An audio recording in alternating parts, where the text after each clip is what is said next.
Before the first footstep of a Tyrannosaurus rex ever shook the ground, before the shadow of a pterosaur ever darkened the sky, before the thundering herds of long-necked giants ever bent their enormous necks to drink from the rivers of a world barely recognizable to us today, something else was already there, something patient, something quiet. Something that moved without sound through the undergrowth of ancient forests and rested perfectly still beneath the fallen leaves of a world that was still learning what it wanted to be. They were small, they were silent, and for millions of years they were almost entirely invisible to the story that most of us learned about the age of dinosaurs. We are talking about snakes. And before you picture the enormous reticulated pythons of the modern tropics or the deadly inland taipan coiled in sun-scorched Australian dust, understand that we are going back much further than that. We are going back to a time when the continents were still arranged differently, when the climate was warmer and wetter in ways that are difficult to fully imagine, and when the creatures that would eventually become one of the most successful reptile lineages in the history of life on Earth were still finding their place in a world dominated by giants. This is not simply a story about snakes. This is a story about survival, about patience, about the extraordinary power of being overlooked. About how a group of animals that most of their contemporaries probably never even noticed managed to outlast nearly everything around them, and then, when the dust of one of the most catastrophic events in planetary history finally settled, emerged into a changed world and proceeded to conquer it. This is the story of prehistoric snakes, and it is one of the most remarkable stories that the ancient world has ever left behind for us to find. To understand where snakes come from, we first have to let go of something that many of us carry without even realizing it, the assumption that the Mesozoic era, that vast stretch of geological time that stretches from roughly 252 million years ago to 66 million years ago, was simply the age of the big, the age of the enormous. The age of animals so staggeringly large that everything else existed merely as background texture, as scenery filling in the spaces between the truly important creatures. That assumption is understandable. The giants of the Mesozoic have captured human imagination for generations. Their fossils are displayed in museums of natural history around the world. Their silhouettes appear on the covers of children's books and the walls of science classrooms. Their names, Tyrannosaurus, Brachiosaurus, Triceratops, Allosaurus, are among the first scientific words that many children ever learned to say.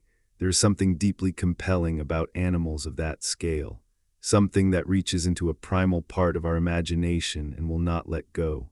But the fossil record, when you look at it carefully and honestly, tells a more complex story. It tells a story of an ancient world teeming with life at every scale, filled with creatures of every conceivable size and shape and strategy, and populated by animals whose sophistication and adaptability was every bit as impressive as anything possessed by the largest predators on land. And somewhere in that teeming, complex, endlessly fascinating world, quietly going about the business of living and hunting and surviving, were the ancestors of every snake alive today. The exact origin of snakes as a distinct group of animals has been a subject of considerable scientific debate, and that debate has not yet been entirely resolved.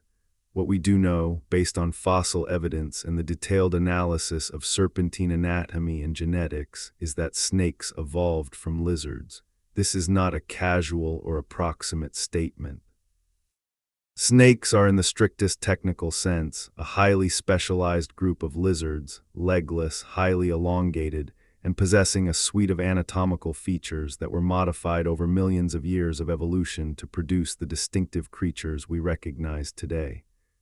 The question of which lizards gave rise to snakes and under what circumstances has generated significant scientific discussion. For a long time, one of the most widely held hypotheses was that snakes evolved from burrowing lizard ancestors, animals that lived underground and gradually lost their limbs and external sensory organs as adaptations to a subterranean lifestyle. Under this model, the reduction of limbs and the development of the long, flexible body plan characteristic of snakes were driven by the demands of moving efficiently through soil and tight underground passages. Eyes, which are largely useless underground, became reduced and simplified. External ears, similarly unnecessary in a world navigated by vibration and chemical sensing, disappeared. The body elongated because an elongated body is more efficient for moving through confined underground spaces. This hypothesis had a certain elegant logic to it, and it was supported by some anatomical observations. But it was also challenged by another body of evidence and another set of researchers who argued for a different origin story, one in which snakes evolved not from burrowers but from marine ancestors, from lizards that had adapted to an aquatic or semi-aquatic lifestyle. The discovery of ancient snake relatives like Haseophis and Pachyrhatchis from marine deposits in the Middle East seemed to support this idea, offering evidence of early snake-like animals with reduced but still visible hind limbs, preserved in sediments that told a story of shallow ancient seas rather than underground burrows. The debate between these two origin hypotheses, terrestrial burrowing versus aquatic evolution, is one of the genuinely fascinating ongoing conversations in paleontology. And the truth, as is so often the case in science, may be somewhere in a complicated middle ground where the full picture has not yet been assembled from all of the available pieces. What both hypotheses agree on, and what the fossil record strongly supports, is that by the time the Cretaceous period was well underway, by the time the world was approaching the era of the great dinosaurs that most people picture when they think of prehistoric life, snakes were already a well-established and functionally sophisticated group of animals. They had, in other words, a head start, a considerable one. The Cretaceous period, which lasted from approximately 145 million years ago to 66 million years ago, is the time period most people associate with the classic age of dinosaurs. It is the period that produced Tyrannosaurus rex, that massive and terrifying predator whose fossilized remains have been found across the northern landmasses. It is the period of Triceratops and its three-horned relatives, of the armored ankylosaurs with their club tails, of the hadrosaurs, the duck-billed dinosaurs that gathered in enormous herds and communicated with sounds that resonated through their elaborate cranial crests, of the long-necked sauropods that survived into this period, reaching sizes that represent the upper limit of what a land animal can achieve and still move and breathe and eat efficiently. It was a world of extraordinary biological richness. And it was a world in which snakes were not newcomers but established residents, already well adapted to the ecological roles they would occupy for millions of years. But to truly appreciate the ancient world that snakes inhabited, we need to step back even further than the Cretaceous, because some of the earliest snake relatives that scientists have identified appear in the fossil record during the Jurassic period, which preceded the Cretaceous. This means that the lineage of animals that would eventually give rise to modern snakes had its beginnings at a time when the dinosaurs that most people picture, the ones we associate with the peak of the Mesozoic, had not yet appeared. Think about what that means for a moment. While dinosaurs like Tyrannosaurus and Triceratops are icons of prehistoric life, they are actually quite late arrivals in the geological story of their own era. T-Rex, for example, lived during a relatively narrow window at the very end of the Cretaceous, perhaps only the last 2 or 3 million years of a period that lasted nearly 80 million years. Snakes, by contrast, had already been navigating the world for something approaching 100 million years before T-Rex ever drew its first breath. The lineage that would give rise to snakes was already ancient by the time the most famous dinosaurs appeared, and that antiquity matters, because it means that the traits and strategies that allowed snakes to succeed were not adaptations to some marginal or secondary existence in a world briefly occupied by giants. They were the product of an enormously long evolutionary history, refined across timescales that dwarf even the impressive longevity of the dinosaur lineage itself. Let us talk about what made early snakes remarkable as animals. Because when we look at the anatomy of ancient snakes and their close relatives from the Mesozoic, what we find is not simplicity, not primitiveness in the sense of being poorly designed or unfinished. What we find are animals that were already astonishingly well engineered for the lives they led. Start with the jaw. The jaw mechanics of snakes represent one of the most extraordinary solutions to the problem of eating that evolution has ever produced. Unlike most vertebrate predators, which rely on their teeth to kill and dismember prey before swallowing it, snakes swallow their prey whole. This requires a degree of jaw flexibility that seems almost impossible when you first encounter it. And yet the fossil record shows that this flexibility was present in ancient snakes as well as their modern descendants, suggesting that the jaw architecture that allows a modern python to swallow a deer was already evolving during the Mesozoic era. The key to snake jaw mechanics lies in a suite of anatomical modifications.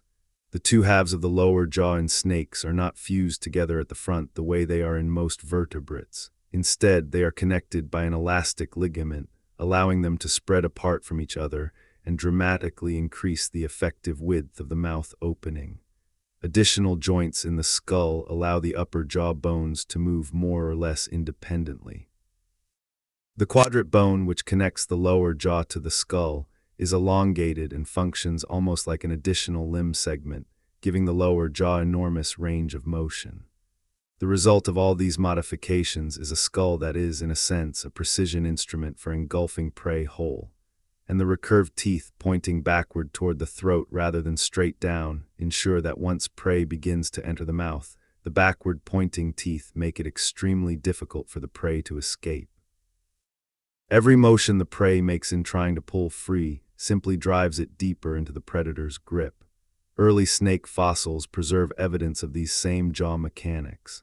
The bones of Mesozoic snakes, while often fragmentary and incomplete, show the characteristic modified skull architecture that identifies them as snakes and connects them to this distinctive way of eating. This was not a feeding strategy that evolved gradually through the Cenozoic in response to the changing post-dinosaur world. It was already there, already functional, already refined, while the great predators of the Mesozoic were still alive.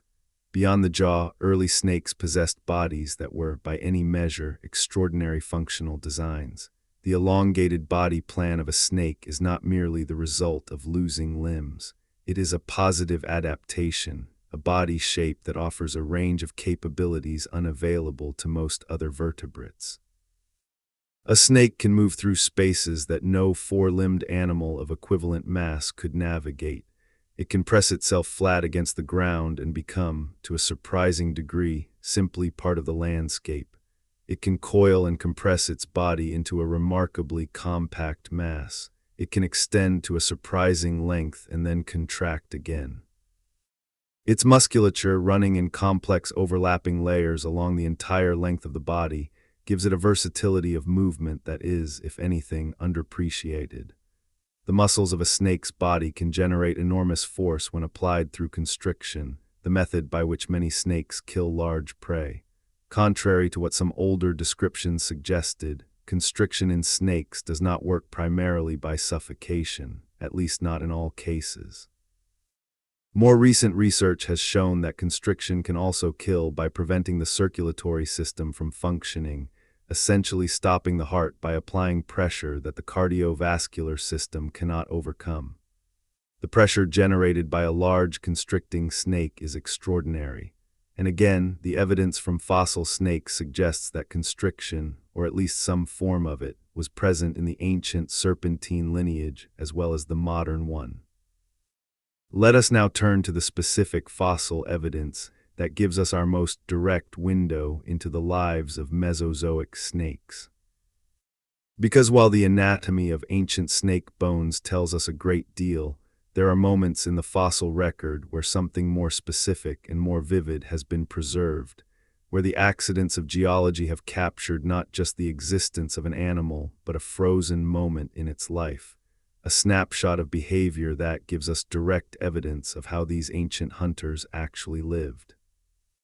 The most dramatic of these moments, and one of the most extraordinary fossils ever discovered anywhere in the world, comes from a site in western India, from rocks that date to the late Cretaceous period, approximately 67 million years ago.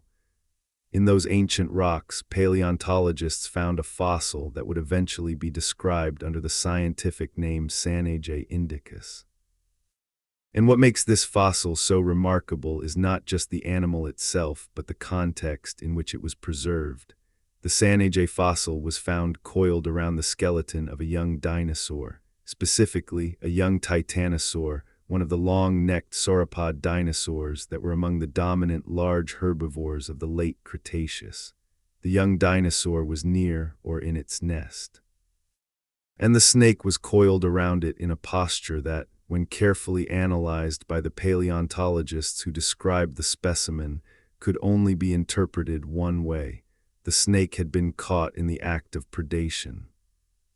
It had approached the nest, coiled around the hatchling, and was in the process of either constricting it or positioning it for consumption when some geological event, likely a sudden burial by sediment, perhaps associated with a flood, preserved the entire scene in the rock for 67 million years. The significance of this discovery cannot be overstated. In the world of paleontology, most of what we know about ancient behavior comes from inference, from studying the anatomy of fossil animals and comparing it to living relatives, from analyzing patterns in the fossil record, from careful reasoning about what the physical evidence implies about how ancient creatures lived. Direct evidence of behavior, frozen in stone, is extraordinarily rare. Fossils of animals in the act of doing something, predator and prey together, preserved in the moment of interaction, are so uncommon that each one represents a scientific event of major significance. The Sanajeh fossil is one of these events. It does not merely suggest that ancient snakes ate dinosaur eggs and hatchlings. It proves it. It is direct, unambiguous physical evidence of a predator-prey interaction that occurred 67 million years ago, captured with a specificity and clarity that transforms inference into certainty. And what the fossil tells us goes beyond the single interaction it depicts, because the behavior it captures, a snake at a dinosaur nesting site, predating on hatchlings, implies an entire ecological relationship. It implies that ancient snakes were regularly visiting dinosaur nesting sites, that they had developed behavioral strategies suited to this kind of predation. That nesting grounds, which would have been among the most productive hunting environments available to a small predator, full of vulnerable young animals and nutrient-rich eggs, were known and exploited by serpentine hunters on a regular basis. This has implications for our understanding of dinosaur nesting behavior as well. If snakes were regular visitors to nesting sites, then the selection pressure this created on dinosaurian nesting behavior would have been significant. Did dinosaurs develop specific behaviors to protect their nests from serpentine predators? Did they choose nesting sites with characteristics that made them more difficult for snakes to access? Did parent dinosaurs remain near their nests specifically because predators like Sanajeh were a consistent threat? These questions cannot be fully answered from the fossil record alone, but the Sanajeh fossil raises them with a force and specificity that generalized inference never could. It opens a window not just onto the life of one snake on one ancient day, but onto an entire dimension of Mesozoic ecological relationships that had previously been invisible to science. Sanajeh itself was a moderately large snake for its time, estimated at somewhere between 3.5 and approximately 5 meters in total length, based on the fossil material recovered. It was not a giant by any measure, certainly not compared to what would come later, and not enormous even by the standards of large living snakes. But it was large enough to be a significant predator of hatchling dinosaurs, and its size tells us something important about the ecological niche it occupied. A snake of that size could not have attacked and killed an adult titanosaur. The adults of the titanosaur species associated with the Sanajeh nesting site were enormous animals, reaching sizes measured in tens of meters and masses measured in tens of tons. Even a large predatory dinosaur would have thought carefully before attacking a healthy adult of this species. A snake, however sophisticated its hunting mechanics, was not in the business of taking on prey of that scale. But the hatchlings were a different matter entirely. A newborn titanosaur, fresh from the egg, would have been a far more manageable prey item, still large, to be sure, but within the range of what a snake of Sanajeh's size could reasonably handle. And the eggs themselves, if the snake arrived at the nest before they hatched, would have been even more accessible. Round, immobile, nutritious, and completely defenseless, a dinosaur egg represents very nearly an ideal meal for an appropriately sized snake predator. This is the genius of the ecological niche that ancient snakes like Sanajeh occupied, not the pursuit of glory, not the contest with giants, but the quiet, patient exploitation of the most vulnerable moments in the lives of even the largest animals, the period of eggs and early hatchlings, when the scale advantages of the dinosaur giants temporarily vanished and a modest-sized, patient, stealthy predator could suddenly punch far above its apparent weight. The world that Sanajeh inhabited, the India of the late Cretaceous, was a very different place from the subcontinent we would recognize today. In the late Cretaceous, what would eventually become India was not yet connected to Asia. It was an island continent, or perhaps a large island archipelago, drifting northward across what we now call the Tethys Sea.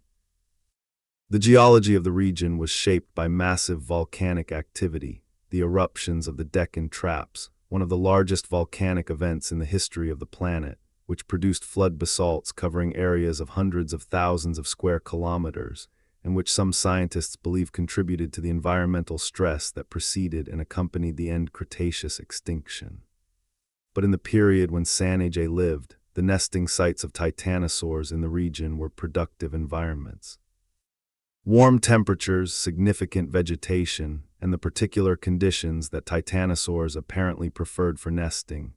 The fossil evidence shows extensive nesting sites with multiple nests in close proximity, suggesting that titanosaurs may have nested communally or at least returned repeatedly to the same favored locations, created exactly the kind of stable, predictable resource that a patient ambush predator could exploit. Think about what a communal dinosaur nesting site would have represented to a predator like Sanajeh. A landscape dotted with dozens or hundreds of nests, each nest containing multiple eggs. A predictable annual event presumably tied to season and climate, when this entire landscape would be full of freshly laid eggs, and then, some weeks later, full of vulnerable hatchlings. For a snake that had learned, whether through individual experience or more likely, through the gradual genetic and behavioral shaping of natural selection over many generations, to visit such sites, the return would have been extraordinary. And of course, Sanajeh would not have been the only predator at such a nesting site. Fossils from similar environments around the world show that dinosaur nesting sites attracted a range of predators. Small theropod dinosaurs, likely including feathered species capable of both egg predation and hatchling predation. Lizards and other small reptiles, possibly early mammals, small and nocturnal, moving through the edges of the nesting site in the cover of darkness when larger predators were less active. The nesting site was not a buffet for snakes alone, it was a contested resource, visited by multiple opportunistic predators. And yet the snake had advantages that most of the others lacked. The ability to move silently through undergrowth without producing the footstep vibrations that traveling legs inevitably create. The ability to press itself against the ground and become, to a startling degree, simply a part of the substrate, especially if its coloring provided any degree of camouflage, which we have no direct evidence either for or against, but which seems highly probable given the strong selection pressure that camouflage provides for a predator that depends on not being seen. The ability to access spaces that other predators could not, to slip between the roots of trees, beneath the edges of a vegetation barrier, through gaps in rocky terrain that would stop a four-limbed animal but present no obstacle to a snake's sinuous, flexible body. These advantages were real and significant. They would not have guaranteed Sanajeh exclusive access to the resources of the nesting site. But they would have made it a highly effective competitor for those resources, capable of accessing prey that other predators simply could not reach, and capable of approaching prey without alerting the parental dinosaurs in the way that a noisier, more vibration-producing predator might have. Now let us zoom out from the specific case of Sanajeh and consider the broader picture of what snakes were doing during the Mesozoic era as a whole. Because Sanajeh is just one snapshot, one moment in a story that played out across tens of millions of years and multiple geological periods. The earliest snake-like animals that scientists have identified in the fossil record appear in rocks from the Jurassic period, suggesting that the serpentine lineage was already established by at least 160 million years ago. These earliest representatives, forms like Yaphis from England and a few other fragmentary specimens, were small, and the fossil material is frustratingly incomplete. But they are recognizably snake-like in their anatomical features, and their existence tells us that by the middle of the Mesozoic, the lineage was already underway. The Cretaceous period then saw an apparent diversification of snakes. The group spread across what would become multiple modern continents, inhabiting a range of environments from forest floors to stream edges to potentially marine settings. Snakes appeared in what is now North Africa and the Middle East, areas that were, during the Cretaceous, part of the margins of the Tethys Sea or the African landmass. They appeared in what is now South America, in South Asia, in Europe. By the late Cretaceous, snakes were a genuinely global group, though their diversity and abundance likely varied enormously by region and habitat. The snakes of the Cretaceous varied considerably in size and presumably in ecological specialization. Some appear to have been relatively small, the size of large garden snakes or smaller, suited to hunting very small prey like lizards, amphibians, and the small mammals that were beginning to diversify during this period. Others, including Sanajeh, reached sizes suggesting they could take prey of significant size. And some of the most ancient snake relatives, the forms with reduced but still visible hind limbs, like Sanajeh from Argentina and pakirhatches from the Middle East, add complexity to the picture of serpentine diversity in the Mesozoic by showing us animals that were transitional in many ways, combining snake-like features with characteristics more reminiscent of their lizard ancestry. Sanajeh rheongrina is a particularly fascinating specimen. Discovered in late Cretaceous rocks from Patagonia in what is now Argentina, Sanajeh is remarkable for several reasons. First, it had visible hind limbs, not just vestigial remnants at the cellular level but actual functional legs, small ones, but legs with bones that can be identified and measured and described. This makes Sanajeh one of the most compelling pieces of evidence for the transition from legged lizard ancestors to legless snakes. Second, Sanajeh appears to have been a terrestrial animal. Based on the context of its discovery and its anatomy, it seems to have lived on land rather than in marine environments, which adds evidence to the terrestrial origin hypothesis for snakes and complicates the simple narrative of either a purely underground or a purely aquatic snake origin. Third, and perhaps most intriguingly, Sanajeh had a relatively large skull compared to its body, suggesting that it was already adopting a predatory lifestyle focused on consuming relatively sizable prey, larger than what you might expect from an animal that still had hind legs and seemed to represent a very early stage of serpentine evolution. This hints that some of the most distinctive predatory adaptations of snakes, the modified skull, the flexible jaws, may have evolved before or simultaneously with the loss of limbs rather than after it, which is a fascinating suggestion about the sequence of evolutionary events that produced the modern snake body plan. The diversity of Mesozoic snakes raises an important question about their ecological roles. We have established that they were predators, effective, sophisticated hunters whose anatomical toolkit was well suited to ambush predation and the consumption of large prey relative to their own body size. But what were they hunting specifically? And how did their hunting fit into the broader structure of Mesozoic ecosystems? the answer almost certainly varied by snake species and by the particular environment in question. Small Mesozoic snakes were probably generalist predators of small vertebrates, the lizards, small crocodilians, early mammals, and amphibians that populated the undergrowth and forest floors of Cretaceous environments. This is the ecological role most closely analogous to what many small modern snakes do today, and there is no reason to think it was any different in the Mesozoic. Medium-sized snakes like Sanajeh specialized in ways that the fossil record has been kind enough to document directly. They exploited nesting sites of large dinosaurs, predating on eggs and hatchlings. This was a remarkably specific and productive niche, and it tells us something important about the ecological sophistication of ancient snakes. Exploiting a nesting site requires more than opportunism. It requires, or at least is greatly enhanced by, the ability to locate nesting sites, to time visits appropriately, to navigate to and from the site repeatedly, and to handle the specific prey types that the site offers. Whether these behaviors were entirely instinctive, as they are in many modern snake species, or whether they involved some degree of learned refinement, they represent a coherent and effective predatory strategy. For the largest Mesozoic snakes, prey items could have included small and medium-sized dinosaurs, juvenile individuals of larger species, and other large vertebrates. The size of some late Cretaceous snake material suggests animals capable of subduing and consuming prey of considerable dimensions.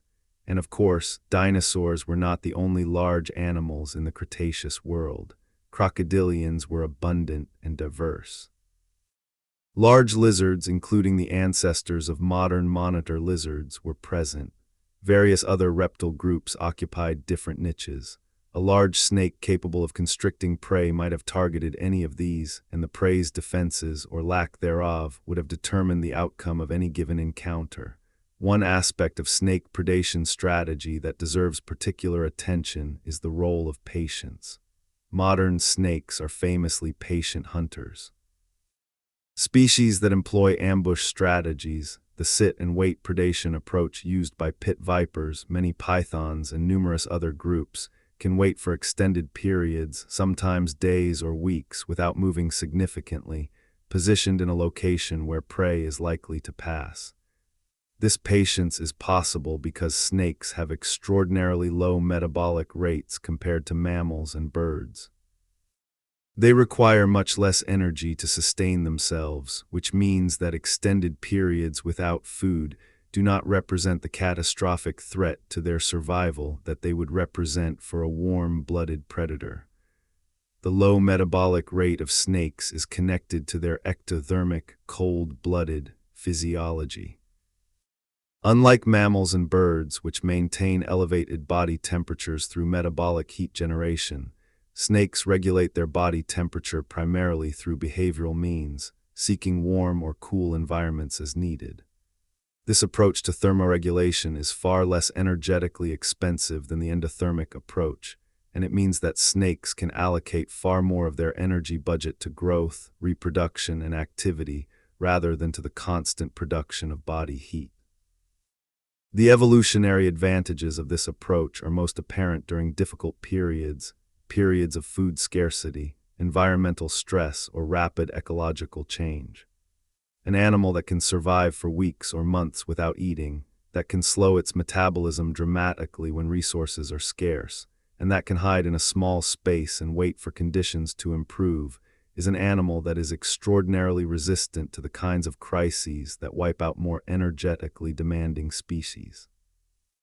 For Mesozoic snakes living in a world periodically disrupted by volcanic events, climate fluctuations, and other environmental stresses, this resilience was enormously valuable. The extended volcanic activity associated with the Deccan traps during the late Cretaceous, for example, would have created periods of atmospheric darkening, temperature change, and disruption to plant communities that would have cascaded through food webs. Animals dependent on a steady supply of food to fuel high metabolic rates, endothermic dinosaurs, if any existed, or other metabolically demanding species, would have been particularly vulnerable during these periods. Snakes, with their ability to essentially wait out difficult times in a state of reduced activity and minimal food consumption, would have been more resilient. This is not to say that snakes were unaffected by environmental crises. They were not invincible. But their particular physiology gave them a buffer against disruption that more energetically demanding animals lacked, and that buffer was almost certainly significant in shaping the long-term survival outcomes during the Great Extinction event at the end of the Cretaceous. Let us talk about the world that ancient snakes moved through, the physical environment of the Mesozoic. Because to truly understand the ecological strategies of these ancient predators, we need to understand the landscape and the ecological community in which they operated. The Mesozoic world was, in many ways, profoundly different from anything that exists on Earth today. The continents were arranged differently. During the Jurassic and early Cretaceous, much of the world's landmass was still gathered into the supercontinent Pangaea or its recent fragments, with the great southern landmass of Gondwana only gradually separating into what would eventually become South America, Africa, Antarctica, Australia, and India. The Tethys Sea stretched across the middle latitudes of the world, a warm, shallow inland ocean whose margins hosted some of the most productive marine environments the planet had ever seen. The climate was dramatically warmer than today. Even at high latitudes, in regions that are today covered in polar ice and tundra, the Mesozoic climate was warm enough to support forests and diverse animal communities. Polar ice caps, if they existed at all, were far less extensive than today's. Sea levels were higher. The distribution of rainfall and vegetation was different in ways that are still being studied and debated by paleoclimatologists. The plant life of the Mesozoic underwent dramatic change over the course of the era. The early Mesozoic was dominated by gymnosperm forests, conifers, cycads, ginkgos, tree ferns, and related plants that reproduced without flowers. The Cretaceous period, however, saw the dramatic rise of flowering plants, the angiosperms, which spread rapidly and diversified into an extraordinary range of forms that eventually came to dominate terrestrial plant communities worldwide.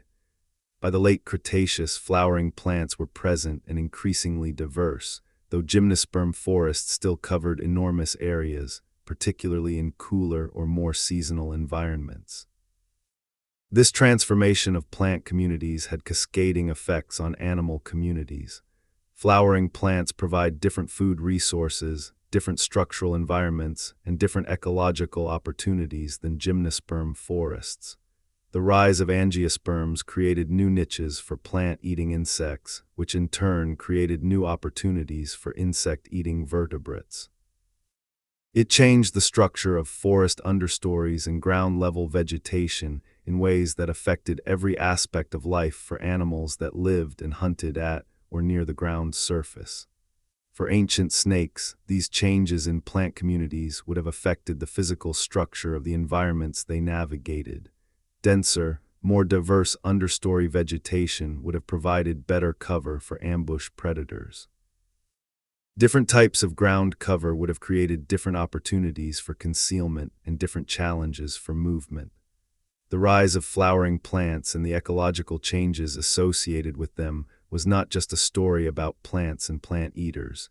It was a story that played out in the lives of every animal in the community, including the patient, silent hunters coiled in the undergrowth waiting for prey to approach. The ground-level perspective that snakes necessarily inhabit is worth thinking about carefully because it shaped everything about their ecological role. Unlike flying predators, which gained the perspective of height and could survey large areas of landscape, unlike large terrestrial predators, which moved through the environment on legs that raised them above the ground and gave them a view across the landscape, snakes experienced the Mesozoic world from ground level or very close to it. Their world was defined by the texture of the substrate beneath them, the tangle of roots and fallen logs and leaf litter around them, the specific patches of light and shadow that filtered through the vegetation above. This is a very different world than the one imagined by someone thinking about predators from a cinematic bird's eye view perspective. It is intimate and detailed and close.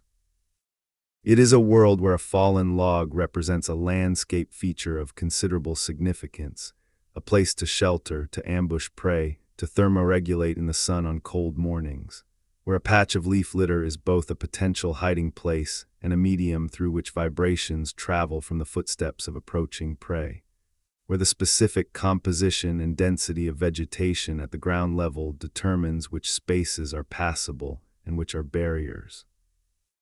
Modern snakes navigate this intimate ground-level world with a sophisticated sensory toolkit. The flickering tongue, which is constantly sampling chemical traces from the environment and delivering them to the Jacobson's organ in the roof of the mouth, a chemosensory organ that can detect vanishingly small concentrations of chemical compounds and build from them a detailed picture of what animals have recently passed through the area, what prey species are nearby, what potential threats are present. The sensitivity to vibration, transmitted through the jaw bones in contact with the ground, which can detect the footsteps of approaching animals with remarkable precision. In some snake groups, specialized heat-sensing pit organs that can detect the infrared radiation emitted by warm-bodied animals, providing a kind of thermal imaging that functions even in complete darkness. The evolutionary origins of these sensory systems are, like so much of snake biology, connected to the ancestral history of the lineage. Some of these senses were present in the lizard ancestors of snakes and were modified and refined as the serpentine body plan evolved. Others may have developed specifically in response to the challenges of navigating a world without limbs and without the visual perspective that height provides. The chemosensory system centered on the flickering tongue and the Jacobson's organ is among the most sophisticated of its kind in the vertebrate world, and its development was almost certainly a crucial enabling technology for the predatory success of snakes throughout their history, including during the Mesozoic era when the ancestors of modern snakes were first developing and refining their ecological strategies. The question of how ancient snakes interacted not just with their prey but with the larger ecological community around them is a fascinating one. We have focused so far on the predatory role of Mesozoic snakes, on what they ate and how they caught it. But snakes are not only predators, they are also prey. In the ecosystems of the Cretaceous, ancient snakes would have been hunted by a range of other animals. Large theropod dinosaurs, with their keen senses and high activity levels, would have been capable of catching and eating snakes. Small feathered dinosaurs, some of which are closely related to modern birds and likely shared many of their behavioral characteristics, would have been snake predators in much the same way that modern hawks and secretary birds are snake predators today. Large lizards and early crocodilians would have been capable of eating smaller snakes. Even large mammals, though the mammals of the Cretaceous were mostly small and nocturnal, might have occasionally consumed snakes. The position of snakes in the food web of the Cretaceous was therefore complex. They were mid-level predators in many cases, hunting prey smaller than themselves, while simultaneously being vulnerable to predation by larger and faster animals above them in the food chain. This dual role as predator and prey shapes ecological strategy profoundly. An animal that must be effective at finding and catching prey, while simultaneously avoiding being found and caught itself, faces a set of selection pressures that point strongly in the direction of cryptic behavior, being hard to detect, hard to locate, and hard to catch. For snakes, camouflage and stillness are the primary defensive tools. A snake that is perfectly motionless and whose body pattern blends with the surrounding substrate is extraordinarily difficult to see, even from close range. Modern experiments with trained observers trying to spot camouflaged snakes in field settings have repeatedly demonstrated just how effective this concealment can be. Experienced naturalists with specific knowledge that a snake is present in a defined area have failed to spot well-camouflaged specimens at distances of less than a meter. In the sensory world of a predatory dinosaur, which might have relied heavily on motion detection and may have had color vision capabilities different from our own, a motionless, camouflaged snake could have been nearly invisible. This defense strategy also has an important metabolic component. Staying still is cheap. It requires minimal energy. For an ectothermic animal with a low baseline metabolic rate, the cost of extended stillness is almost vanishingly small. A snake can remain motionless for hours, for days, expending almost no energy, and this extraordinary energy efficiency makes the defensive strategy of stillness not just effective in the immediate predator avoidance sense, but sustainable over the long periods that might separate significant threats. Now let us follow the story through to one of its most dramatic chapters, the event that ended the Mesozoic era and changed life on Earth so profoundly that its effects are still visible in the living world today. 66 million years ago, an asteroid approximately 10 to 15 kilometers in diameter struck the planet at high velocity in what is today the northern Yucatan Peninsula, producing an impact event of almost incomprehensible destructive force. The energy released was orders of magnitude greater than the most powerful nuclear weapons ever tested. The immediate effects at and near the impact site were total destruction, heat, blast, and ejecta that would have killed everything within an enormous radius almost instantaneously. A massive tsunami swept through the Gulf of Mexico and adjacent ocean basins, but the most consequential effects of the impact were not immediate and local. They were global and extended over months and years. The impact threw an enormous quantity of material into the upper atmosphere: dust, soot from the fires that broke out across vast areas of continental surface, sulfur compounds from the vaporized rocks at the impact site. This atmospheric shroud blocked sunlight, causing a rapid and dramatic drop in temperatures at the surface, a global winter that lasted for months to perhaps years. Photosynthesis slowed or stopped across huge areas of the planet's surface. Plant communities collapsed. The food chains built on those plant communities collapsed in sequence. Animals that depended on plants, directly or indirectly, died in enormous numbers. The non-avian dinosaurs vanished. So did the marine reptiles, the mosasaurs and plesiosaurs that had ruled the ancient seas. The pterosaurs, the flying reptiles that had taken to the air at approximately the same time as the earliest dinosaurs and had been the dominant large flying animals for over 150 million years, disappeared. Many groups of fish, mollusks, and marine invertebrates went extinct. Roughly 3/4 of all species on Earth disappeared during what is now called the Cretaceous Paleogene Extinction Event, the KPG extinction, named for the boundary between the Cretaceous and Paleogene periods that marks the moment of catastrophe in the geological record. The snakes survived. Not all of them extinction events do not spare every representative of even the most resilient groups, and the KPG event almost certainly reduced snake diversity significantly.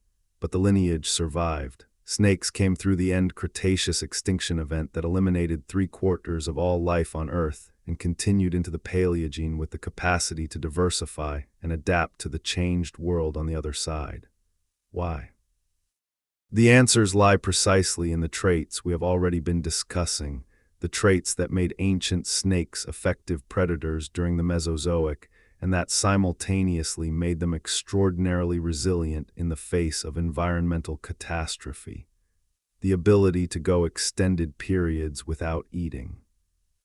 During a global winter when prey populations collapsed and food chains were disrupted for months or longer, this ability was not merely useful, it was potentially the difference between survival and extinction. A snake capable of surviving 6 months, a year, or potentially longer without food was capable of waiting out the acute phase of the extinction event in a way that a warm-blooded predator burning energy at a high constant rate simply could not: the ability to hide in small spaces. Small bodies that could fit into underground burrows, root tangles, and rocky crevices were protected from the extreme temperature fluctuations at the surface, from the fires that swept across continental vegetation, from the acid rain associated with the atmospheric chemistry changes following the impact. Underground microenvironments would have been dramatically more stable than surface conditions during the acute phase of the extinction event, and snakes were well positioned to exploit them.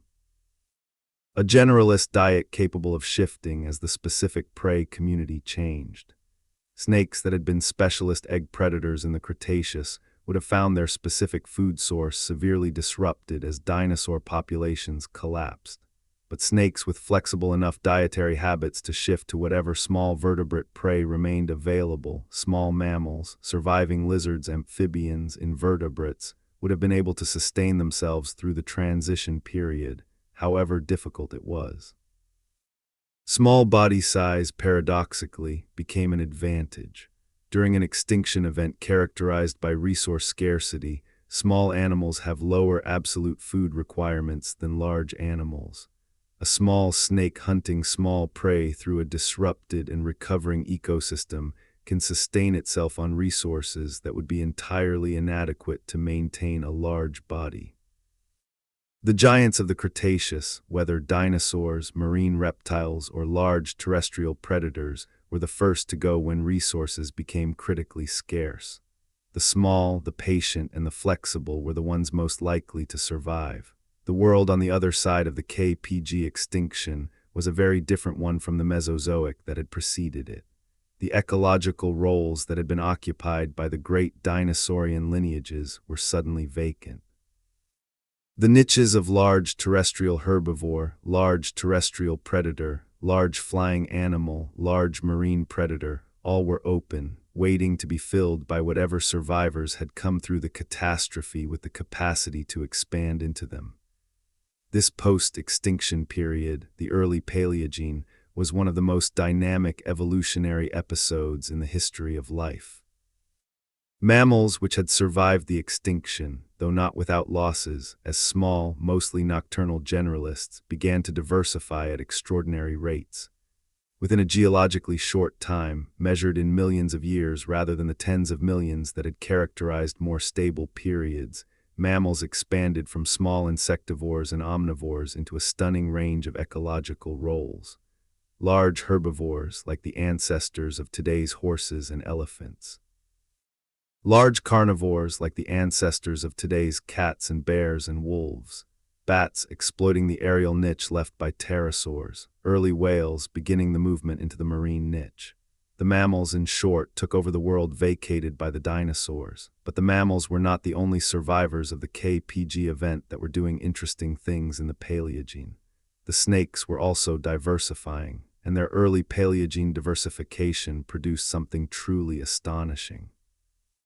During the early Paleocene, the epoch immediately following the KPG extinction, covering roughly the period from 66 to 56 million years ago, the planet was recovering from the impact winter and moving into a period of elevated warmth.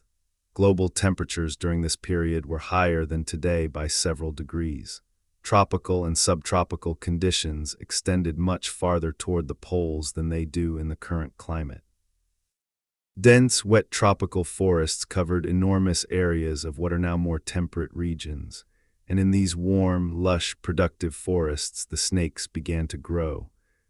We know this because of a fossil discovery made in Colombia at a site called the Sanajeh coal mine from rocks dating to the early Paleocene, approximately 58 to 60 million years ago. The fossils recovered from this site belong to a snake so enormous that when the scientific community first described it, the announcement attracted international attention and something close to genuine disbelief. Titanoboa sarajonensis. Even the name communicates the essential quality of this animal. Titanoboa, titanic boa. The estimates of its size, derived from the diameter of its vertebrae and comparisons with the proportions of living snake relatives, are staggering. Titanoboa is estimated to have reached lengths of approximately 13 to 14 meters, somewhere between 43 and 46 feet, and weights estimated at over 1,000 kilograms, more than a ton. It was, as far as the fossil record currently reveals, the largest snake that has ever lived. Longer and heavier than any snake alive today, including the reticulated python and the green anaconda, which represent the largest living species. The existence of Titanoboa at this particular time and place makes sense when you understand the combination of factors that produced it. The early Paleocene was warmer than today. In tropical regions, this meant conditions of extraordinary productivity, with dense vegetation, high insect diversity, abundant vertebrate prey. For an ectothermic animal whose body size is directly limited by the temperature of its environment, because larger bodies require warmer ambient temperatures to maintain the physiological functions necessary for growth, digestion, and reproduction. The warm conditions of the early Paleocene provided an environment in which snakes could grow far beyond the sizes possible in cooler climates. Titanoboa's prey must have included some of the large crocodilians that have also been found at the Sanajeh site. The fossil bed preserves a remarkable picture of an early Paleocene tropical ecosystem, with giant turtles and large crocodilians alongside the enormous snake. A snake of Titanoboa's dimensions would have been capable of killing and consuming crocodilians of considerable size, not the apex predator of its ecosystem in the sense of being the largest, most feared animal in every interaction, but certainly one of the dominant predators of the large vertebrate fauna of the early Paleocene tropical forests. Titanoboa represents something extraordinary, a demonstration of what the serpentine lineage is capable of when given the right conditions. The ancient traits that made snakes effective, the flexible jaws, the constricting musculature, the patience and stillness of the ambush predator, all scaled up to a dimension that truly deserves the word magnificent. The animal that had survived as a modest-sized predator in the undergrowth of the dinosaur world, patient and overlooked and adaptable, emerged from the greatest catastrophe in the last 250 million years of Earth history and grew into a titan. Before we move on, let us take a moment to consider what the story of ancient snakes tells us about the nature of evolutionary success. Because the conventional narrative of evolutionary success tends to focus on size, speed, and dominance. The largest predator, the fastest runner, the most heavily armored defender. These are the animals that tend to occupy the center of the story as we usually tell it, but the story of snakes tells a different kind of success story. One in which the animals that ultimately proved most durable, most adaptable, and most capable of persisting through the worst that the Earth's history could throw at them were not the giants but the specialists of patience. The animals that had found their ecological niche not in competition with the giants but in the spaces the giants couldn't reach, the undergrowth, the nesting site, the tight burrow, the patient wait in the shadows. The evolutionary history of snakes is, in a sense, a story about the power of the overlooked. In a world where most attention, then as now, was focused on the spectacular and the large, the snakes were doing something quieter but ultimately more sustainable. They were specializing in patience, in efficiency, in the exploitation of vulnerability. And when the crisis came, when the asteroid fell and the skies darkened and the giants died, it was exactly those qualities, patience, efficiency, flexibility, and the ability to survive on minimal resources, that determined who would still be there when the world recovered. This is not a story that diminishes the giants. The great sauropods and theropods and pterosaurs of the Mesozoic were genuinely extraordinary animals, and their absence from the living world is a genuine loss. But it is a story that expands our understanding of what evolutionary success looks like. That reminds us that the most successful strategy is not always the most spectacular one, and that the patient, the flexible, and the overlooked often outlast the magnificent. The deep connection between the ancient snakes of the Mesozoic and the snakes we can observe today is one of the most powerful tools available to scientists studying prehistoric serpentine behavior and ecology. Modern snakes are, in a very real sense, living laboratories, animals whose behavior, physiology, and ecology we can study in real time, and whose characteristics can be projected backward across the geological record to illuminate the lives of their ancient relatives. Consider the behavior of modern pythons. Large pythons, the reticulated python of Southeast Asia, the Burmese python, the African rock python, the ball python, display a range of behaviors that are directly relevant to understanding ancient snakes. Their hunting strategy, which typically involves patience, camouflage, and ambush rather than active pursuit. Their ability to consume prey of remarkable size relative to their own body dimensions, enabled by the same flexible jaw mechanics that ancient snakes already possessed. Their capacity for extraordinarily long fasting periods, documented cases of large pythons surviving a year or more without eating, are well established in the scientific literature.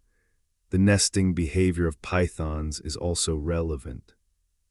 Female pythons of several species show remarkable parental investment by reptile standards.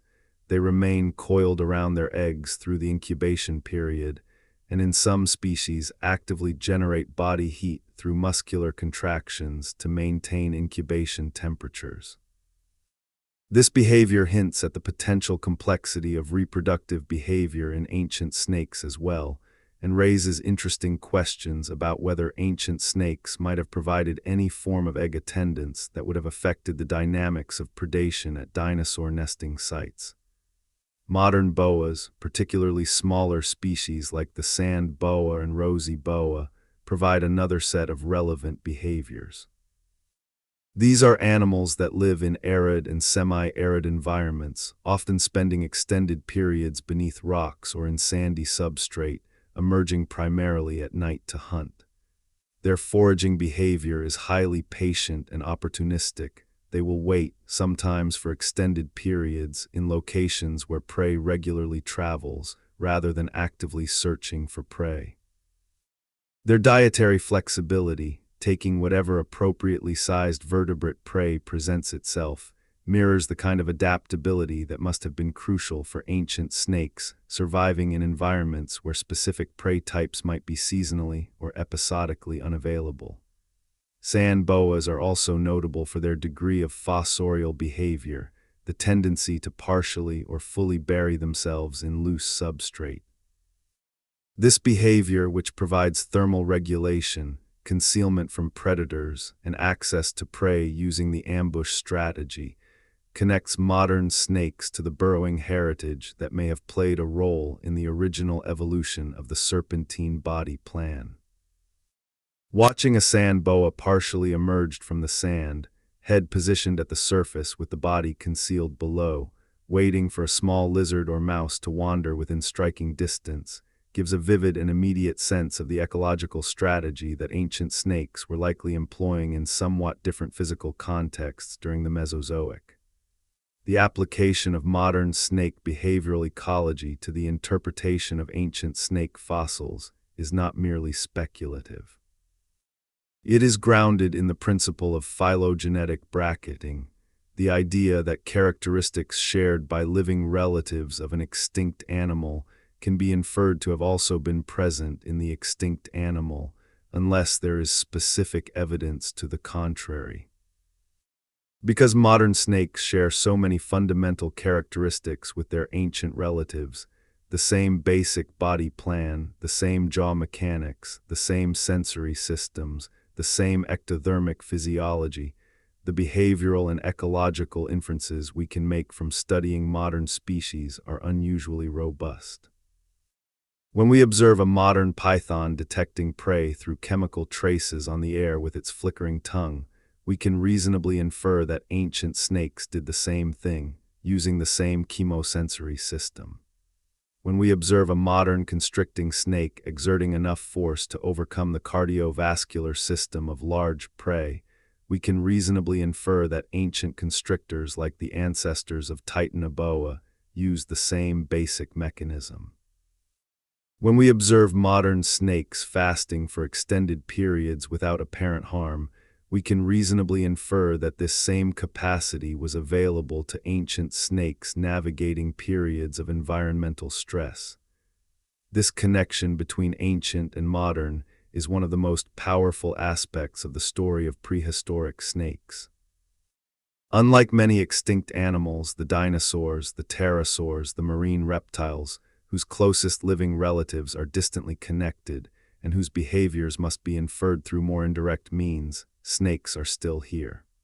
the lineage did not end. It continues in extraordinary diversity and global distribution, providing a living record of the strategies and capabilities that allowed it to survive everything the ancient world could throw at it. Let us now turn to a more detailed look at specific Mesozoic snake species and what their fossils tell us about the diversity of the ancient serpentine world. Because the impression that might come from a simple narrative is that Mesozoic snakes were a relatively homogeneous group, all small, all living in undergrowth, all playing essentially the same ecological role. The actual picture, as revealed by careful examination of the fossil record, is considerably more diverse and interesting. We have already discussed Sanajeh indicus, the Indian snake that preserved its predation of a titanosaur hatchling in the fossil record with extraordinary specificity. We have discussed Sanajeh rheongrina, the Patagonian snake with functional hind limbs that helps us understand the evolutionary transition from legged lizard to legless snake. Let us add a few more characters to this ancient cast. Haseophis terrasanctus from the early Cretaceous of the Middle East is another of the snake-like animals with visible hind limbs, in this case, small but apparently functional legs preserved in limestone that was deposited in a shallow marine environment. The marine context of this fossil, which seems to show a snake-like animal living in or near a shallow sea, contributed significantly to the debate about whether snakes had an aquatic or terrestrial origin. Haseophis was probably not a marine specialist in the way that modern sea snakes are. Its anatomy does not show the extreme aquatic adaptations seen in sea snakes, like the laterally flattened tail that functions as a paddle. But it does suggest that early snake relatives occupied a wider range of environments than a simple forest floor narrative would imply.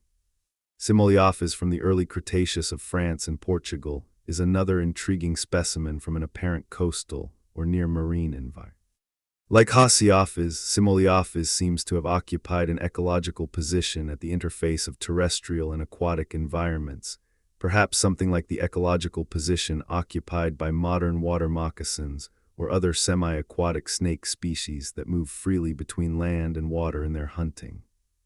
Dinolysia patagonica from the late Cretaceous of Argentina is a particularly well-preserved Mesozoic snake that has provided valuable anatomical information.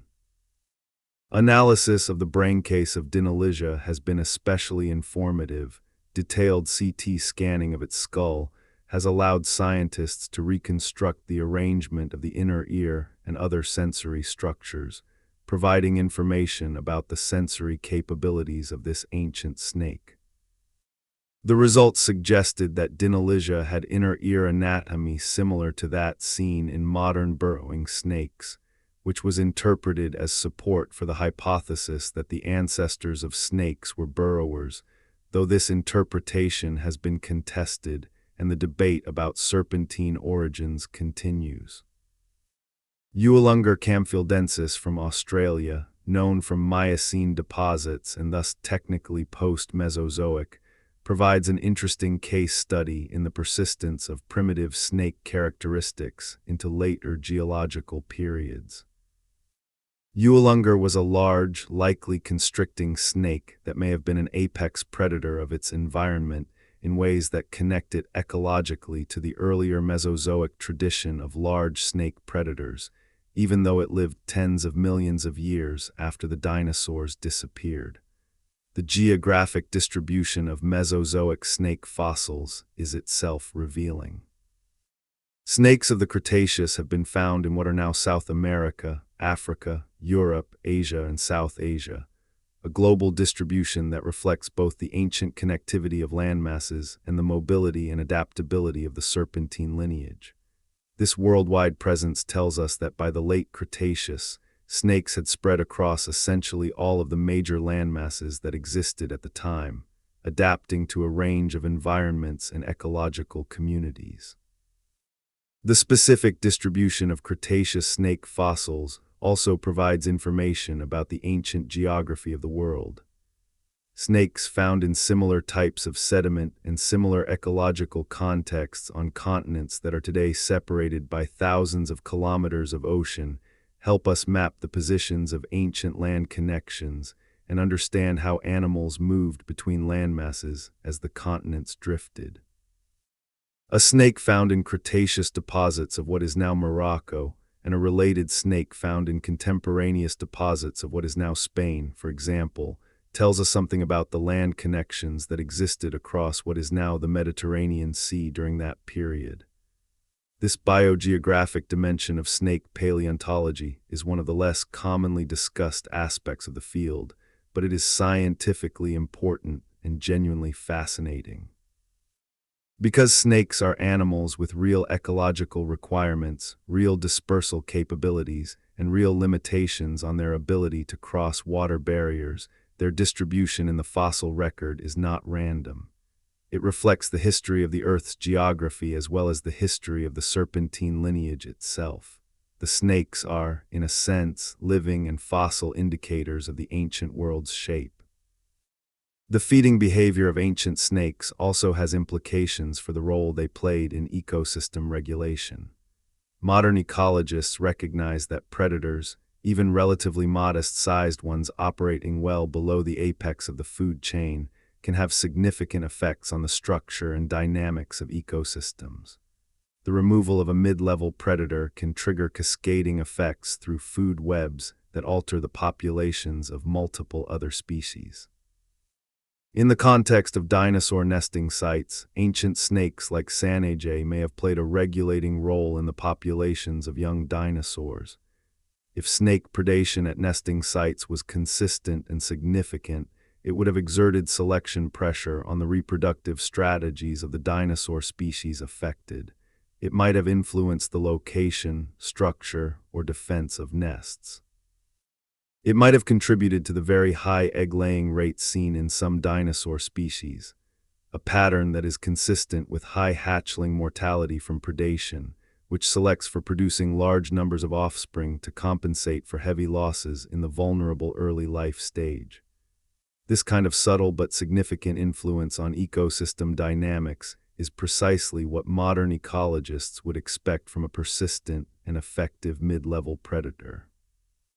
And it means that ancient snakes were not simply passive participants in Mesozoic ecosystems. They were active agents, shaping the evolutionary trajectories of the species they preyed on through the constant selective pressure of predation. The concept of the snake as an ecosystem stabilizer is counterintuitive to many people, for whom snakes are primarily threatening or frightening rather than functionally important. But modern ecological research has repeatedly demonstrated that the removal of snake populations from ecosystems has significant and often destabilizing effects on rodent populations, on bird nesting success, on the overall dynamics of food webs. Ancient snakes almost certainly played similar roles. Their patient, consistent predation on the vulnerable young and eggs of the largest animals in the ecosystem would have been a stabilizing force, preventing any single dinosaur species from monopolizing resources through unchecked reproductive success. There is something deeply appealing about the image that emerges from all of this scientific evidence. A world of unimaginable scale and richness, filled with animals of extraordinary variety and size, ruled in the conventional narrative by the spectacular and the enormous. And moving through the undergrowth of that world, nearly invisible, patient beyond human comprehension, a lineage of animals that had already been ancient when the greatest giants first appeared. They did not compete with the giants on the giants' terms. They did not try to grow large enough to challenge a Tyrannosaurus or match the reach of a Brachiosaurus. They played an entirely different game. They moved through the spaces the giants could not reach, hunted the prey the giants could not catch, and waited with a patience that the giants could not achieve. They were the specialists of the overlooked, the masters of the slow and the still and the subtle. And when the catastrophe came, when the fire fell from the sky and the darkness spread across the world and the giants fell, the snakes endured. Not because they were stronger or faster or more powerful, but because they were patient, because they could wait, because they had been waiting in one sense for their entire evolutionary history.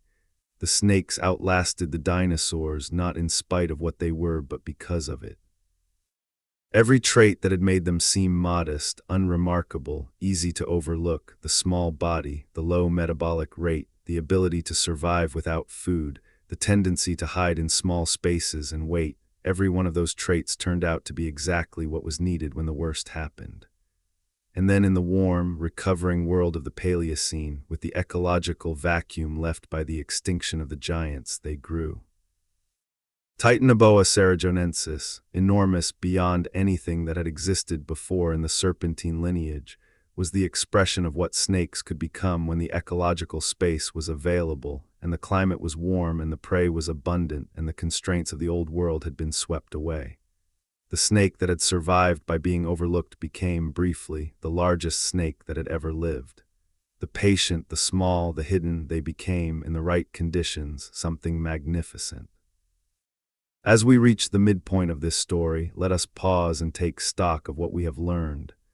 We have traced the origins of snakes in the evolutionary history of lizard-like ancestors during the Jurassic period. We have examined the anatomical toolkit that made ancient snakes effective predators, the flexible jaw mechanics, the recurved teeth, the muscular constricting body, the sophisticated chemical and vibration sensing systems. We have explored the ecological niches they occupied in the Mesozoic world, from the undergrowth predators of forest floors to the nest raiders of titanosaur breeding grounds. We have marveled at the Sanajeh fossil and the direct evidence it provides of ancient serpentine predation. We have traced the snake lineage through the catastrophic KPG extinction event and into the remarkable recovery of the Paleocene, culminating in the extraordinary Titanoboa. We have seen that the story of prehistoric snakes is not a footnote to the story of the dinosaurs, not a small peripheral detail in the larger narrative of the Mesozoic. It is a central thread in the tapestry of ancient life, connected to some of the most fundamental questions about how ecosystems function, how evolutionary strategies succeed or fail, and how life persists through even the most catastrophic disruptions. In the second part of this documentary, we will continue the story, deepening our examination of the ecological dynamics between ancient snakes and their dinosaurian contemporaries, exploring more of the specific fossil discoveries that have illuminated this history, investigating the post-extinction diversification of snakes in greater detail, and drawing out the connections between the ancient serpentine world and the remarkable diversity of living snakes that share our planet today. Because the story of prehistoric snakes does not end with the Mesozoic, it does not end with the KPG boundary. It continues through the warm Paleocene and the ancient Eocene and the cooler Oligocene and Miocene, through the ice ages and the spread of grasslands and the diversification of mammals, all the way to the living world, where more than 3,700 species of snakes occupy every continent except Antarctica, inhabit environments ranging from tropical rainforest to desert to open ocean, and continue to play the same fundamental ecological roles that their ancient ancestors played in the undergrowth of the dinosaur world. The ancient past, it turns out, is not as separate from the living present as we sometimes imagine. The snakes that move through the forests and grasslands and deserts of the world today carry within them the inheritance of an extraordinarily long history, a history that stretches back through the Mesozoic and the KPG extinction and the warm Paleocene recovery, all the way to those first, small, patient, overlooked hunters that learned to navigate a world of giants by becoming experts in the art of being unseen. They survived, they persisted, they endured. And in enduring, they became one of the most remarkable success stories in the history of life on Earth. Stay with us for part 2, where we will continue this extraordinary journey through deep time and discover the full scope of what prehistoric snakes achieved, how they shaped the world around them, and how their ancient legacy echoes in every sinuous movement of every living snake on Earth today. We return now to one of the most remarkable survival stories that the history of life on Earth has ever produced. In our first chapter, We followed the ancient serpentine lineage from its origins in the Jurassic period through the extraordinary diversity of the Cretaceous world, pausing at some of the most significant fossil discoveries ever made, including the astonishing Sanajeh fossil from India, that frozen moment of predation preserved in stone for 67 million years. We watched the snake lineage survive the catastrophic end Cretaceous extinction event that eliminated 3/4 of all life on Earth, and we met Titanoboa cerrejonensis, the enormous post-extinction serpent that demonstrated what the snake lineage could become when the ecological constraints of the old world were swept away. Now we go deeper. We examine the full ecological complexity of the relationship between ancient snakes and the dinosaurian world they inhabited. We explore the sensory capabilities that made these ancient hunters so extraordinarily effective. We follow the diversification of snakes through the Cenozoic era in greater detail, and we draw the connections between the ancient world and the living snakes of today, animals whose behavior and biology serve as our most direct window into the lives of their Mesozoic ancestors. The story of prehistoric snakes is longer and richer than any single telling can fully capture. But what follows is an attempt to do it justice, to honor the extraordinary evolutionary achievement that these patient, silent, magnificently adapted animals represent. To fully appreciate what ancient snakes were accomplishing in the Mesozoic world, we need to understand not just their physical capabilities, but the specific ecological theater in which those capabilities were deployed. We need to think carefully about what the Cretaceous landscape actually looked and felt and sounded and smelled like, because these details matter for understanding how a predator without legs, without speed, without the brute force advantages of the giant theropods, managed to thrive in one of the most competitively intense ecological environments that has ever existed on Earth. The late Cretaceous world, which is the period most directly relevant to the snakes we have been discussing, was a world of extraordinary biological productivity. Global temperatures were significantly higher than today, perhaps 6 to 10 degrees warmer on average at the global scale, and considerably more than that in polar regions. This warmth was not evenly distributed, and it changed over the course of the period, but the overall picture was one of a planet with no permanent polar ice caps, with sea levels substantially higher than today as a result, and with tropical and subtropical conditions extending much farther toward the poles than we see in the modern world. The consequences for terrestrial vegetation were profound. Dense forests covered enormous areas of what are today temperate regions. The equatorial zones were clothed in forests of a richness and productivity that almost defies imagination, diverse, multi-layered assemblages of plants including the rapidly diversifying flowering plants alongside the older gymnosperm communities, supporting insect faunas of extraordinary complexity, providing resources and habitat for an enormous range of vertebrate life. The forest floor of a late Cretaceous tropical or subtropical forest would have been a complex, three-dimensional environment. Above, a canopy of tall trees, some of them flowering species, some of them ancient conifers that had been part of the world's forests since long before the dinosaurs appeared, supported an aerial fauna of feathered dinosaurs and early birds. In the mid-levels of the forest, climbing dinosaurs and large-bodied herbivores browsed on foliage at heights inaccessible to the largest ground dwellers.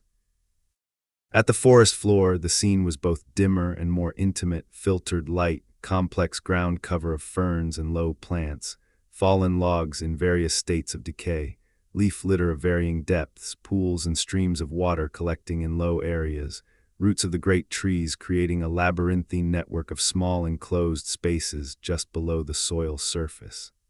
This is the world that ancient snakes primarily inhabited.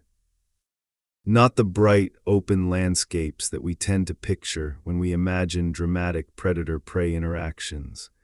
Not the wide floodplains where large theropods hunted large herbivores in spectacular pursuit and capture sequences. The world of ancient snakes was the world of the forest floor, the intimate, complex, visually confusing landscape where camouflage was maximally effective, where patience was the dominant hunting strategy, and where the ability to move through tight spaces without producing significant vibrations or sounds was of paramount importance.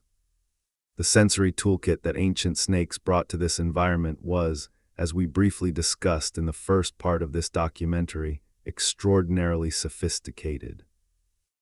Let us now go deeper into what that toolkit consisted of and how it functioned in the specific context of the late Cretaceous forest floor. The most distinctive sensory adaptation of snakes is the chemosensory system based on the flickering tongue and the Jacobson's organ, also called the vomeronasal organ, located in the roof of the mouth. This system is present in all modern snakes without exception, which strongly implies that it was also present in ancient snakes and in the immediate ancestors of snakes. Its universality across the serpentine lineage is the kind of phylogenetic signal that indicates deep evolutionary roots. This was not a late innovation added to the snake body plan after most of the lineage was already established, but a fundamental feature present from the earliest stages of serpentine evolution. The tongue-flicking behavior of snakes, which is so distinctive and so often portrayed as threatening in popular culture, is actually a data collection behavior. The forked tongue, as it emerges from the mouth and moves through the air, picks up microscopic particles, molecules of chemical compounds that provide information about what is present in the environment. These particles adhere to the moist surface of the tongue and are then transferred to the Jacobson's organ when the tongue is retracted and pressed against the opening of the organ in the roof of the mouth. The Jacobson's organ is a chemosensory structure of remarkable sensitivity.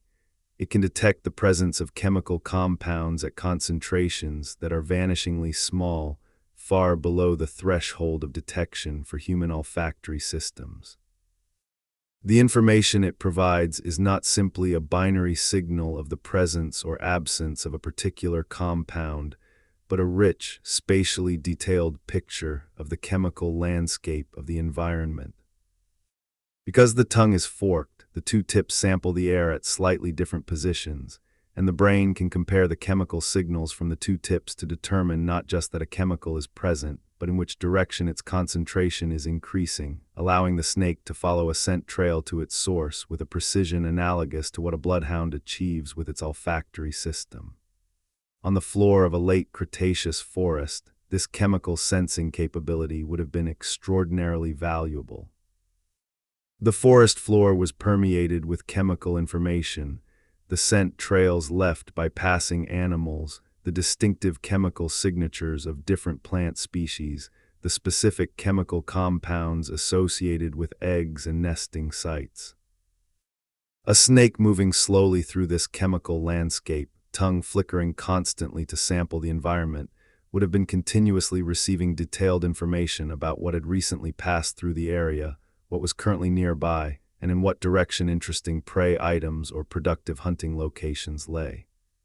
This is why the image of snakes as purely reactive predators, passive ambushers that simply wait for prey to blunder within reach, is incomplete.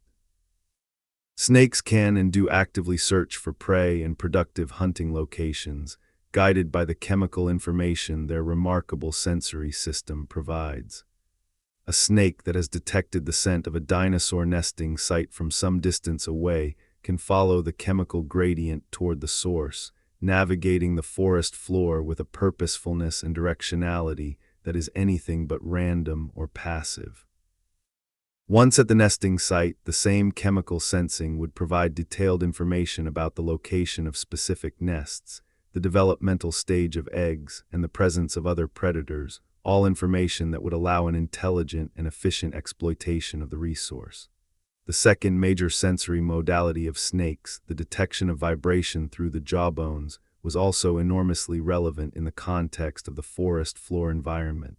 All snakes lack a functional outer ear. They cannot hear airborne sounds in the way that most vertebrates do, but they are extraordinarily sensitive to vibrations transmitted through the substrate, through the ground itself, or through any solid surface with which their body is in contact. This ground-based vibration detection works through the lower jaw, which rests against the substrate when the snake is moving or resting in contact with the ground. Vibrations from the ground travel through the jawbones and are then transmitted to the inner ear structures, where they are processed in essentially the same way as conventional sound waves. The result is a system that can detect footsteps, burrowing activity, and other substrate disturbances at distances that are, in ideal conditions, quite remarkable. For a snake hunting on the floor of a Cretaceous forest, this sensitivity to ground vibration would have provided advance warning of approaching prey long before visual detection would have been possible. The heavy footsteps of even a medium-sized dinosaur would have created vibrations detectable at considerable distances, providing the snake with time to either position itself for an ambush or, if the approaching animal was a potential predator rather than prey, to take evasive action before the threat came into visual range. The ability to distinguish between the vibration signatures of different types of animals, the specific rhythm and magnitude of footsteps varying with the size and gait of the animal producing them, is a capability that modern snakes appear to possess, and ancient snakes very likely possessed as well. This would have allowed ancient snakes to make preliminary identifications of approaching animals from vibration data alone before any other sensory information was available, and to begin adjusting their behavior accordingly. In some lineages of snakes, a third sensory modality was also present, one that represents, arguably, the most remarkable sensory innovation in the serpentine lineage. The heat-sensing pit organs found in pit vipers and pythons are, in their fully developed form, extraordinarily sophisticated instruments. These organs, located in small pits in the facial scales of the animals that possess them, detect infrared radiation, essentially heat. They are sensitive to temperature differences of a fraction of a degree, and they provide spatial information, not just a signal that heat is present, but a directional, topographic map of the thermal landscape around the snake. The neural processing of the signals from pit organs produces something functionally analogous to a visual image, a thermal image of the environment in which warm-bodied animals appear as bright sources against a cooler background. This thermal imaging capability functions in complete darkness, which gives pit organ-bearing snakes an extraordinary advantage when hunting endothermic prey, warm-blooded animals like mammals and birds that produce body heat, and are therefore conspicuous to thermal imaging even when they are perfectly hidden from conventional visual systems. The evolutionary origins of heat-sensing pit organs in snakes is a topic of active research. It is not clear that this capability was present in Mesozoic snakes. The fossil record does not typically preserve soft tissue structures like the pit organs themselves, and the bone structures associated with them are not sufficiently distinctive to be definitively identified in most fossil specimens. However, if any Mesozoic snakes possessed this capability, its utility in hunting the small early mammals that were becoming increasingly abundant and diverse during the late Cretaceous would have been very significant. Those small mammals were mostly nocturnal, active at night when the dominant predatory dinosaurs were less active, and a snake capable of thermal imaging in darkness would have been a particularly effective predator on this nocturnal mammalian community. The relationship between ancient snakes and the early mammals of the Cretaceous is one of the most intriguing and least fully explored dimensions of Mesozoic ecology. Mammals had been present throughout the Mesozoic era, but for most of that time they were small, mostly insectivorous animals that lived in the ecological shadow of the dinosaurian fauna, nocturnal, often fossorial or arboreal, keeping to the margins of the habitats dominated by larger reptiles and exploiting the food resources that the dinosaurs were not equipped to fully utilize. By the late Cretaceous, mammals were becoming somewhat more diverse, with some groups reaching sizes larger than the earliest mammalian ancestors, developing more varied dietary habits and occupying a wider range of ecological niches. But they were still, by and large, a minor component of the terrestrial vertebrate fauna in terms of size and ecological dominance. The largest mammals of the late Cretaceous were roughly the size of a medium dog, and most were considerably smaller. For ancient snakes, this early mammalian fauna represented a prey resource that was available, abundant, and, given the nocturnal habits of many early mammals, accessible during the hours when competition from dinosaurian predators was reduced. A Cretaceous snake hunting at night in the undergrowth of a forest, guided by vibration sensing and possibly heat detection, would have been an effective predator of the small mammals moving through the leaf litter in search of insects, seeds, and other food resources. This predatory relationship between snakes and mammals has an extraordinary continuation into the living world. Modern snakes are among the most significant predators of small mammals across a wide range of habitats. Rodents, in particular, are prey for a huge proportion of the world's snake species, and the evolutionary arms race between snakes and their mammalian prey has driven the evolution of remarkable capabilities on both sides. Some mammals have evolved partial resistance to snake venom. Others have developed behavioral responses to snake scent that are partly instinctive, suggesting that the fear of snakes is ancient enough to have left a genetic imprint in mammalian behavioral genetics. The ancient relationship between snakes and mammals may actually have shaped both lineages in fundamental ways. The selection pressure exerted by snake predation on small Cretaceous mammals would have influenced the evolution of mammalian sensory systems, behavioral responses, and potentially aspects of their physiology. And the selection pressure exerted by increasingly diverse and capable mammalian prey that could learn, that could adapt behaviorally, that could develop resistance to toxins, would have influenced the evolution of serpentine hunting strategies and perhaps the development of increasingly sophisticated venom systems.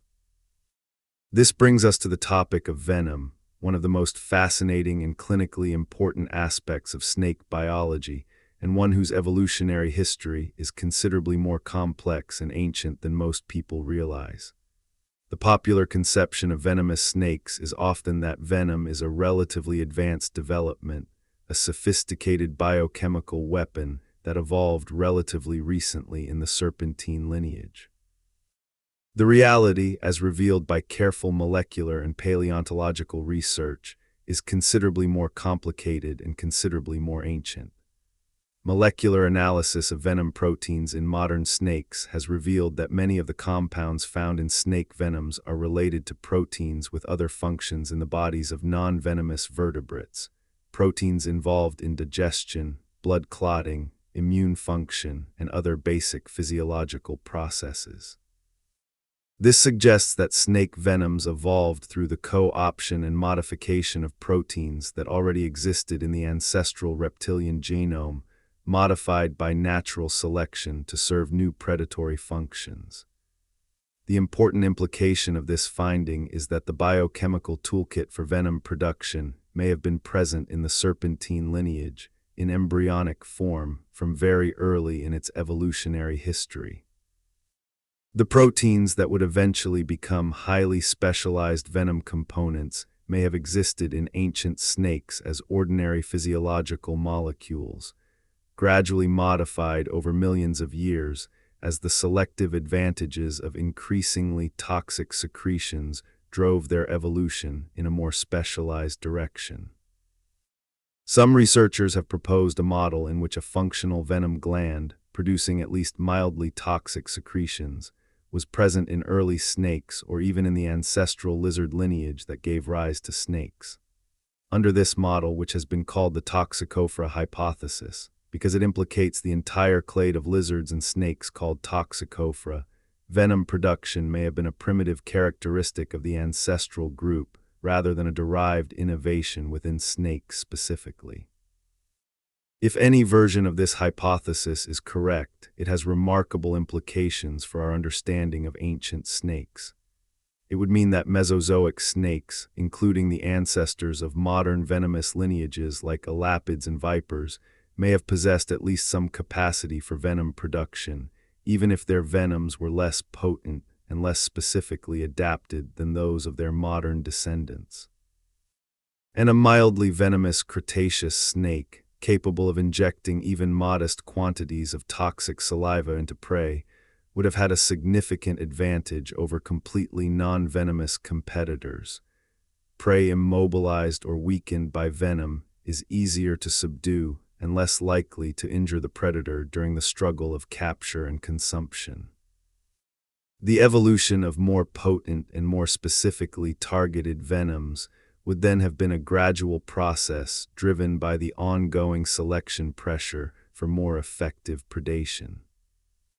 Each incremental improvement in venom potency or delivery mechanism, slightly more toxic compounds, slightly larger venom glands, slightly more effective delivery teeth, would have provided a competitive advantage that would spread through the population over successive generations, accumulating over millions of years into the extraordinarily sophisticated venom systems of modern cobras, mambas, and rattlesnakes.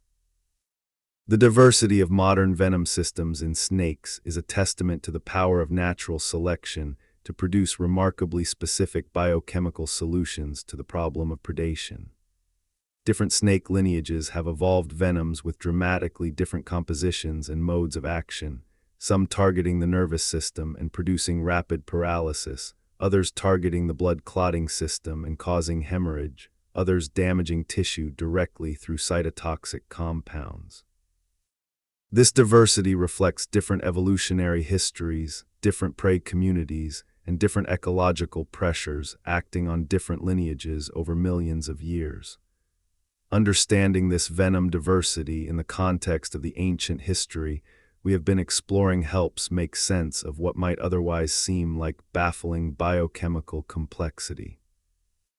The venom of a modern inland taipan, which is the most acutely toxic venom of any snake species tested, is the product of an evolutionary history stretching back through the Cenozoic, Paleogene, and ultimately into the Mesozoic. A history in which each incremental improvement in toxicity was preserved by natural selection, because it made the snake more effective at catching prey and less vulnerable to injury during prey capture. The venom delivery systems, the fangs and fang arrangements, show a similar pattern of gradual evolutionary refinement. Primitive venomous snakes had their venom-delivering teeth at the back of the mouth, a configuration called opisthoglophy that required the snake to chew its prey into a position where the venom teeth could contact and inject it. Later lineages evolved front-fanged systems, either fixed fangs, as in cobras and their relatives, or the remarkable folding fang system of vipers, in which the fangs can be erected from a folded resting position to their full length during a strike. This folding mechanism allows vipers to have very long fangs relative to the size of their skulls, maximizing venom injection depth while folding them flat when not in use to allow normal mouth closure. The evolutionary sequence from opisthoglopous to protroglyphous to solnoglyphous fang systems represents one of the clearest and most well-documented examples of progressive evolutionary refinement in the fossil record of behavior. Even though the specific details of the fossil evidence for fang evolution are limited, the comparative anatomy of living species allows the sequence to be reconstructed with reasonable confidence. Let us now follow the broader diversification of snakes through the Cenozoic era in more detail.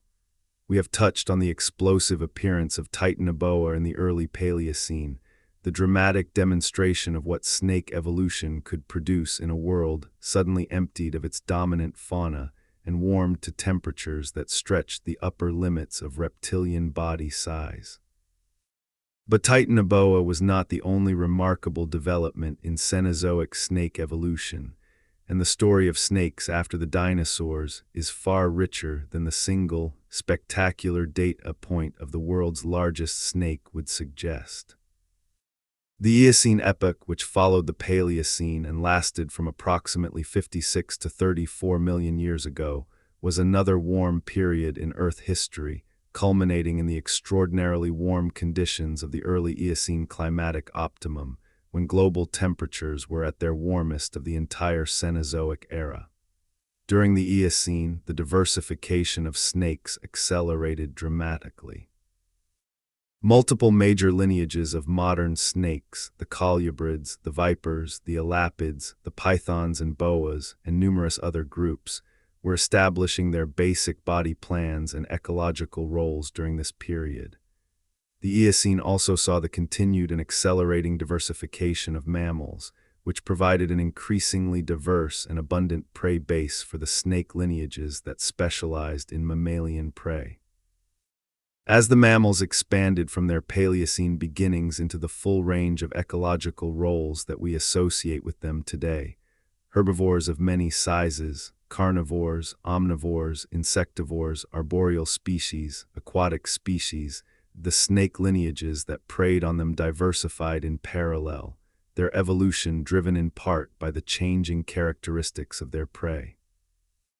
The rise of grasslands during the Oligocene and Miocene epochs, as global temperatures cooled somewhat from the Eocene maximum, and the more arid conditions that favor grassland over forest expanded across many continental interiors, created new ecological opportunities for snakes. Open grassland environments, which might seem inhospitable to animals that depend on cover and concealment, actually provide excellent habitat for snakes that can utilize burrow systems and the dense root tangles of grass communities as shelter.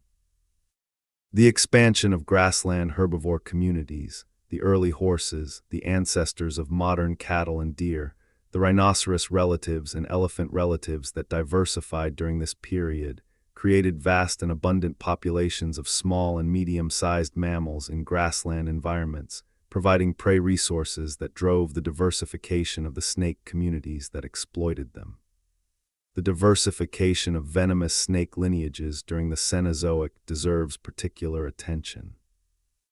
The elapids, the group that today includes cobras, mambas, coral snakes, sea snakes, and Australian species like the taipan and the brown snake, appear to have diversified rapidly during the Oligocene and Miocene, spreading across the Old World and eventually colonizing Australia and the ocean margins. The vipers, pit vipers, and true vipers similarly diversified extensively during this period, becoming the dominant venomous snake fauna across much of Europe, Asia, Africa, and the Americas. The success of these venomous lineages is directly connected to the ecological context of the Cenozoic. As prey animals diversified and some of them became more capable of defending themselves, larger, faster, more agile, equipped with better sensory systems for detecting approaching predators, the advantages of venom as a means of rapidly immobilizing prey became increasingly significant. A venomous snake that can inject a prey animal with a compound that disrupts its nervous system or cardiovascular system within seconds of the strike does not need to subdue prey through constriction or mechanical force. It simply needs to make contact, inject, and then wait for the venom to do its work. This makes venomous predation in some ways safer for the snake than constriction. A snake that constricts its prey must remain in close physical contact with the animal through the entire killing process, which can take minutes for large, powerful prey. During this time, the prey may be struggling, biting, scratching, or otherwise injuring the snake. A venomous snake that strikes and then releases, following the prey until it collapses, then consuming it at leisure, avoids this prolonged dangerous contact entirely. The venom has outsourced the dangerous work of killing to biochemistry, and the snake's role is simply to make the initial, brief injection. The evolution of highly potent venoms thus represents not just an offensive capability, but also a defensive one, a means of minimizing the danger to which the snake is exposed during the process of prey capture. And this insight helps explain why venom systems have evolved independently in multiple snake lineages rather than being confined to a single group. The selective advantages are real, significant, and broadly applicable across a range of ecological contexts. The invasion of aquatic environments by snakes is another fascinating chapter in Cenozoic serpentine evolution. Modern sea snakes, the approximately 60 species of the family Hydrophiidae that spend their entire lives in the ocean, represent one of the most dramatic ecological transitions in snake evolutionary history. These animals have evolved from terrestrial elapid ancestors into animals so thoroughly adapted to marine life that many species cannot move effectively on land at all, their bodies having become streamlined and flattened into shapes optimized for movement through water rather than across a substrate. The adaptations of sea snakes to their marine environment are extraordinary. The tail is laterally compressed into a paddle shape that provides propulsive force during swimming. The nostrils are located on top of the snout and can be sealed by valves during dive ease. The lung extends nearly the full length of the body, providing both respiratory capacity for extended dive ease and buoyancy control. The skin of sea snakes is more permeable to gases than that of terrestrial snakes, allowing some gas exchange through the skin surface during prolonged submergence. Some sea snakes can remain submerged for more than 2 hours before needing to breathe. The ecological niche occupied by sea snakes, predation on fish and eels in shallow tropical and subtropical marine environments, had previously been exploited by the mosasaurs and other marine reptiles of the Mesozoic. Those ancient marine predators had been eliminated in the KPG extinction, along with the non-avian dinosaurs and pterosaurs. For tens of millions of years after the extinction, the shallow marine environments of the tropics were not dominated by large reptilian predators. When sea snakes finally evolved and colonized this environment during the Miocene, they were moving into an ecological space that had been defined by their distant ancestors during the Mesozoic and then left empty for an extraordinarily long time. This pattern, snakes eventually filling ecological roles that had previously been occupied by other groups of reptiles, long after those groups were gone, is a recurring theme in Cenozoic snake evolution. The giant constrictors filling the large predator role previously occupied by large predatory dinosaurs. The sea snakes filling the marine predator role previously occupied by mosasaurs. The large burrowing snakes filling ecological roles previously occupied by burrowing reptiles of the Mesozoic. In each case, the snake lineage was not innovating entirely from scratch, but was developing into ecological space whose basic contours had been established by the Mesozoic reptile fauna and then vacated by the KPG extinction. The story of snakes in Australia deserves special attention because the Australian snake fauna is one of the most remarkable and scientifically important in the world. Australia is unusual among continents in having a snake fauna dominated by venomous species. Elapids of the family Elapidae represent the majority of the diverse Australian snake community, whereas on most other continents, venomous species are a minority of the total snake diversity. This elapid dominance in Australia is the result of a specific biogeographic history.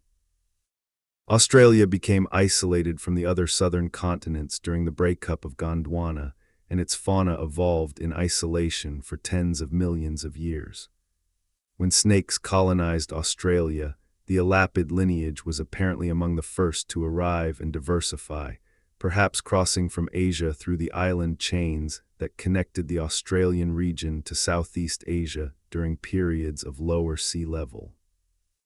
In the absence of the colubrid snakes that dominate the non-venomous fauna of most other continents, the elapids diversified to fill the full range of ecological roles available to snakes, producing not just the highly venomous species that have attracted so much attention, but also species occupying the ecological roles typically filled by non-venomous colubrids elsewhere.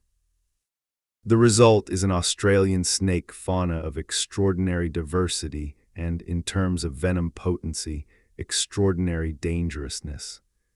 7 of the world's 10 most venomous snakes by the measure of median lethal dose are Australian elapids.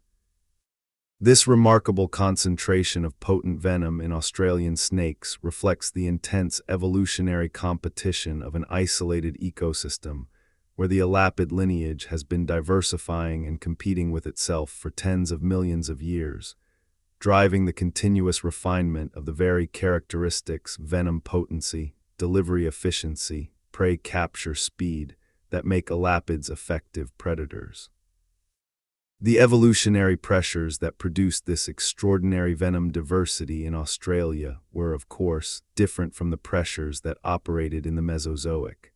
But the underlying principle is the same: natural selection acting on the heritable variation in venom composition and delivery produces, over sufficient time, remarkable biochemical sophistication. And the Australian case is simply a particularly vivid demonstration of what tens of millions of years of that selection pressure can achieve.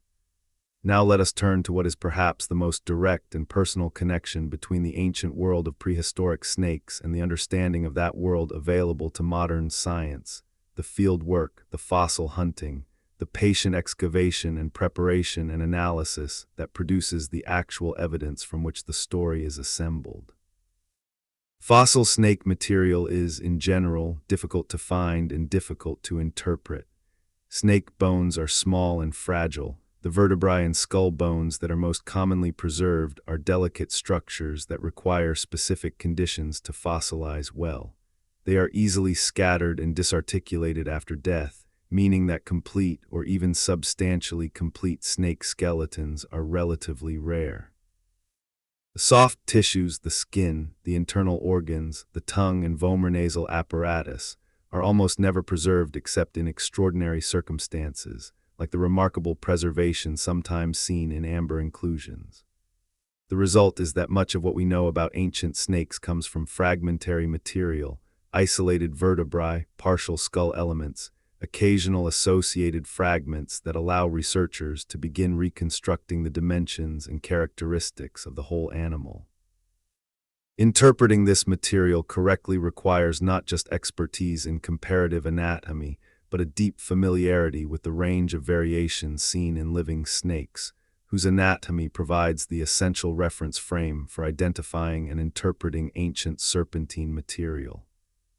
The identification of snake fossils from vertebrae alone, which is often the only material available, is a particularly demanding exercise. Snake vertebrae are distinctive in their general characteristics, but the specific features that allow researchers to identify the family, genus, and sometimes species of an ancient snake from a single vertebra require both expertise and sophisticated comparative methodology.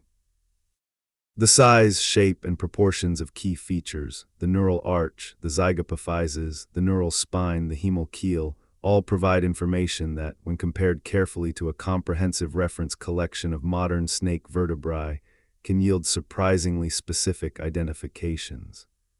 Modern imaging technologies have dramatically expanded the capability of researchers to extract information from fossil snake material. Micro-CT scanning, computed tomography at high resolution applied to small specimens, allows the internal structure of fossil bones to be examined without destructive physical sectioning. This technique has been particularly valuable for examining the brain cases and inner ear structures of fossil snakes, structures whose characteristics can provide information about sensory capabilities and phylogenetic relationships that external morphology alone would not reveal. The micro-CT analysis of Dinolysia patagonica's brain case, which we mentioned briefly in the first part of this documentary, is a good example of what this technology can achieve. By scanning the fossil brain case and comparing the results to a comprehensive comparative dataset of modern snake and lizard brain cases produced by the same technique, researchers were able to identify specific features of the inner ear anatomy that are characteristic of particular ecological groups. Burrowing, aquatic, and surface-dwelling snakes all show characteristic inner ear configurations that reflect the different vibration environments of these different lifestyles. The results pointed toward burrowing characteristics in Dinolysia, adding evidence to the debate about serpentine origins that would not have been accessible through any other means. The Sanajeh fossil, which we discussed in detail in the first part of this documentary, deserves further examination here from the perspective of how it was found, prepared, and interpreted. Because the story of how scientific discoveries are made is itself an important part of the scientific story, and the Sanajeh case is a particularly instructive example of how careful observation, collaborative expertise, and patient analytical work can transform an ambiguous pile of ancient bones into one of the most significant insights in the history of paleontology. The fossils that would eventually be identified as Sanajeh were found in the Lameta Formation of Western India, a geological unit that has been a productive source of late Cretaceous fossils for decades, known particularly for its titanosaur eggs and nesting sites. The area has been studied by Indian paleontologists since the early 20th century, and the recognition that it preserves evidence of extensive dinosaur nesting activity had made it a focus of sustained scientific attention. The specific specimens that became Sanajeh were collected and initially prepared over a period of years, and their full significance was not immediately apparent. Fossil preparation, the careful removal of the rock matrix surrounding a fossil specimen to expose the bones beneath, is a painstaking process that can take hundreds or thousands of hours for complex specimens, particularly when the bones are fragile and embedded in hard rock. The preparators and scientists working with the material gradually revealed the nature of what had been preserved. The coiled body of a large snake, preserved in articulation, with its vertebrae still connected in their life positions rather than scattered, and surrounded by and interacting with the bones of a young dinosaur and fragments of eggshell. The interpretation of this association, that it represented a snake at a dinosaur nesting site in a predatory context, was not a conclusion that was reached immediately or without careful deliberation. Multiple alternative hypotheses were considered. Could the snake and the dinosaur remains have been brought together by water action after the deaths of both animals, rather than preserved in an actual life-death interaction? Could the snake have died at the nest for reasons unrelated to predation, with the physical association being coincidental? Each alternative was evaluated against the specific details of the fossil, the posture of the snake, the position of the young dinosaur relative to the snake's body, the preservation of eggshell fragments in specific locations relative to both the snake and the hatchling. The conclusion that the Sanajeh fossil represented a genuine behavioral interaction, a snake caught in the act of predation at a dinosaur nest, was reached through this careful process of evaluation and elimination. And the significance of that conclusion extended far beyond the specific fossil itself, because it opened an entire dimension of Mesozoic ecology that had previously been invisible, and provided a framework for reinterpreting other fossil associations and ecological patterns in the late Cretaceous record. The work that continues to illuminate the world of prehistoric snakes is not limited to the major, headline-grabbing discoveries like Sanajeh and Titanoboa. Much of the most important science in this field is quieter, more technical, and less immediately dramatic. The careful comparative analysis of vertebrae collections, the detailed phylogenetic work that reconstructs the evolutionary relationships of snake lineages, the geochemical analysis of the sediments in which snake fossils are found, the computer modeling of ancient climates and their implications for ectothermic physiology. Phylogenetic analysis, the reconstruction of evolutionary relationships using characteristics of both fossil and living species, is particularly central to understanding the history of snakes. The snake family tree, as it is currently understood, has been assembled through the careful analysis of hundreds of anatomical characteristics in dozens of species, both fossil and modern, using statistical methods that evaluate the most likely evolutionary relationships given the observed patterns of character distribution. This work has produced remarkable insights into the history of the serpentine lineage. It has identified the most ancient divergences within the snake family, the deep splits that separated the most primitive snake lineages from the more derived groups. It has traced the origins of specific major lineages, the pythons, the boas, the colubrids, the elapids, the vipers, to specific times and places in geological history.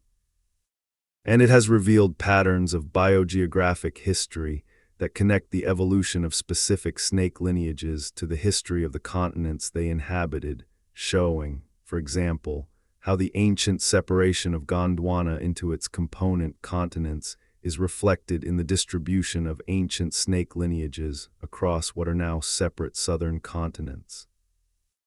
The molecular phylogenetics of snakes, using DNA sequence data from living species to reconstruct their evolutionary relationships and estimate the timing of major divergence events, has been enormously productive in recent decades, as sequencing technology has become faster, cheaper, and more powerful.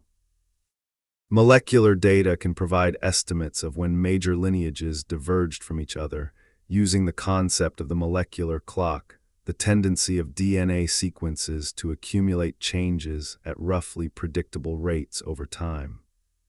These molecular dating estimates can then be calibrated against the fossil record to produce more refined chronologies of snake evolutionary history.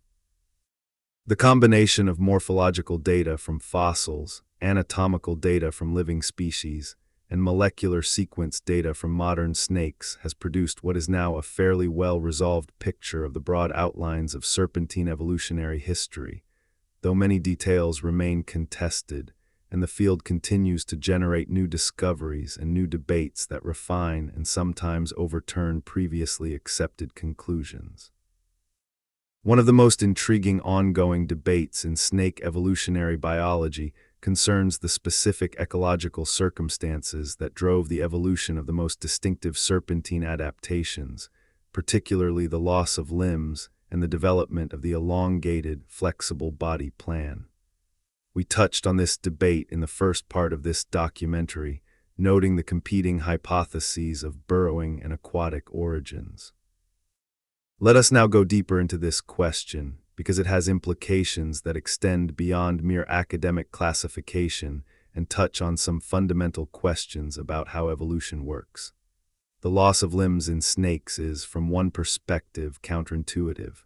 Limbs are extraordinarily useful structures, capable of providing locomotion, manipulation, and sensory information in ways that have no direct equivalent for a limbless animal. The fact that four-limbed locomotion has been the dominant mode of terrestrial vertebrate movement since tetrapods first colonized the land more than 360 million years ago is a testament to how effective it is. Why would any lineage abandon it? The answer, of course, is that the question is framed incorrectly. Evolution does not work by asking whether a structure is useful in the abstract. It works by asking whether a specific change in a specific environment, experienced by a specific population over a specific time frame, results in differential reproductive success. Limbs are extraordinarily useful in a wide range of environments and ecological contexts. But there are specific environments and ecological contexts in which limbs are not just unhelpful but actively costly, in which the metabolic expense and physical bulk of limb structures represent a disadvantage rather than an advantage. Underground burrow systems are one such environment. Moving efficiently through tight burrows and soil requires a body plan that can squeeze through constricted passages and generate propulsive force against the walls and floor of the passage. A long, thin, muscular body is well suited to this. It can undulate through a passage, using the walls for traction in a way that is actually more efficient in confined spaces than the limbed locomotion that works well in open environments. Limbs, in this context, create drag and reduce the efficiency of burrowing locomotion.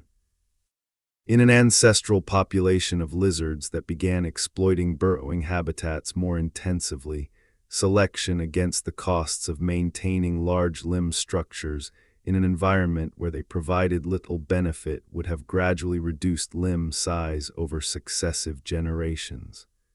Aquatic environments present a different but analogous situation. Limb locomotion is relatively efficient for movement through water in some configurations. The paddling used by turtles, crocodilians, and many other aquatic vertebrates is an effective mode of aquatic propulsion. But undulatory body movement, the sinuous side-to-side wave propagated from head to tail that characterizes the swimming of eels and many aquatic snakes, is extremely efficient for sustained swimming, particularly in environments like seagrass beds or reef crevices where the body needs to navigate through confined three-dimensional spaces. In an ancestral lizard population that was moving into shallow marine or freshwater environments, the selection pressures might have favored the development of elongated, flexible bodies capable of efficient undulatory swimming, with a corresponding reduction in limbs that created drag and interfered with the sinuous swimming motion. Both of these scenarios are biologically plausible, and both have some evidentiary support from the fossil record and from comparative anatomy. The most honest current assessment is probably that the origin of snakes involved elements of both. Perhaps different populations of the ancestral lineage were independently adapting to burrowing and aquatic environments in different parts of the ancient world, with the eventual success of the serpentine body plan reflecting its effectiveness in both contexts and across the range of terrestrial environments that snakes eventually colonized. What we can say with confidence is that the serpentine body plan, whatever its origins, turned out to be one of the most extraordinarily versatile designs in the history of vertebrate life. Modern snakes inhabit environments ranging from tropical rainforest to open desert, from high mountain grassland to open ocean, from underground burrow systems to forest canopy. They range in size from the thread snakes of the Caribbean, which are so small that a full-grown adult can coil comfortably on a penny, to the reticulated python of Southeast Asia, which can exceed 8 meters in length and represents one of the most powerful constrictors on Earth. This extraordinary ecological and morphological diversity, achieved within a single basic body plan, is a testament to the flexibility of the serpentine design. The same fundamental architecture, elongated, limbless, flexible, ectothermic, equipped with highly sensitive chemical and vibration detection systems, can be modified through relatively modest changes in proportions, musculature, scale texture, head shape, and biochemistry to produce animals suited to wildly different ecological demands. The ecological diversity of modern snakes, which includes ambush predators, active pursuit predators, specialized egg eaters, aquatic hunters, arboreal specialists, burrowing species, and virtually every intermediate between these extremes, reflects the flexibility of a design that has been selected and refined over approximately 150 million years of evolutionary history. Each modern snake species represents the current endpoint of a specific lineage extending back through that history, connected through an unbroken chain of ancestry to the ancient, patient, silent hunters of the Mesozoic undergrowth. The ecological role of snakes as predators in modern ecosystems provides our most direct insight into the likely ecological role of their ancient relatives. We have already discussed in general terms how modern snake behavior and physiology can be used to illuminate the likely behavior and physiology of Mesozoic snakes. Let us now get more specific, looking at particular modern species and what they tell us about ancient ecological strategies. The ball python of West and Central Africa, known to science as Python regius, is one of the most extensively studied snake species in the world, partly because of its popularity as a captive animal, but also because it has been the subject of detailed field research in its native habitat. The ball python is a relatively small python. Adults typically reach lengths of 1 to 1.5 meters, that lives in a range of habitats from rainforest edges to savanna and agricultural areas. It is primarily a nocturnal hunter that feeds on small mammals and birds. The hunting strategy of the ball python is an almost perfect model of the ambush predation approach that we have been attributing to ancient snakes throughout this documentary. Ball pythons typically locate mammal burrows or runway systems, the trails through grass and undergrowth that small mammals use regularly, and position themselves adjacent to these high-traffic areas. They then wait in a state of alert but motionless readiness for prey to pass within striking range. The wait can be extraordinarily long. Observations of wild ball pythons have documented individuals remaining in the same ambush position for multiple consecutive nights without striking, apparently waiting for exactly the right prey item to present itself at the right distance and angle. When a prey item does approach within striking range, the strike is extraordinarily fast, faster than human eyes can follow without high-speed video recording. The python lunges from its coiled position, seizes the prey in its jaws, and immediately begins to throw coils of its body around the prey. Within seconds of the initial strike, the prey is typically enclosed in multiple coils, and the constriction that follows is powerful enough to prevent both breathing and cardiac function. The prey loses consciousness rapidly and dies within a matter of minutes. The python then spends an extended period consuming the prey, working the flexible jaws around the prey item, and using the recurved teeth to walk the prey progressively deeper into the digestive tract. Large prey items may take an hour or more to fully consume. After consuming a large meal, the ball python typically retreats to cover and may remain essentially inactive for an extended period, days to weeks, while digestion proceeds and the metabolic investment of digesting a large prey item is worked through. This entire behavioral sequence, the patient wait, the explosive ambush strike, the rapid constriction, the extended consumption, the post-feeding period of inactivity, maps directly onto the ecological strategy we have been attributing to ancient snakes like Sanajeh. Scale up the prey items, substitute dinosaur hatchlings for rodents and sparrows, and place the snake in a Cretaceous forest setting rather than an African savanna, and the fundamental ecological dynamic is essentially the same. The sand boa provides another relevant modern comparison. Sand boas, members of the genus Uryx and related genera, are small, stocky constrictors that live in arid and semi-arid environments across parts of Africa, the Middle East, and Central Asia.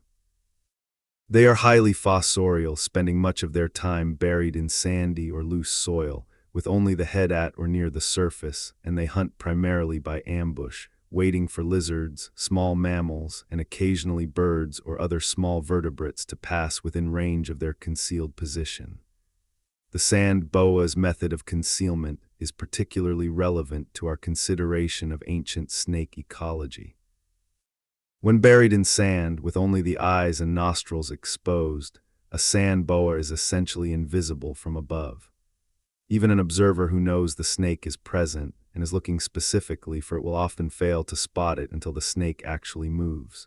This degree of concealment, achieved through the simplest possible means, burying the body in loose substrate, is an extremely effective predatory strategy in environments where prey animals are alert and capable of detecting approaching predators. The same principle would have applied to ancient snakes in the right environmental contexts. A snake buried in leaf litter on a Cretaceous forest floor, or pressed beneath the edge of a fallen log, or coiled in the shadows of a root tangle, would have been effectively invisible to the prey animals moving past it, unless those prey animals happen to detect the snake through vibration sensing, chemical detection, or visual recognition of the snake's outline despite the camouflage. For hatchling dinosaurs at a nesting site, the specific threat posed by a sand boa-style ambush predator would have been significant. Hatchlings emerging from eggs are in a period of intense vulnerability.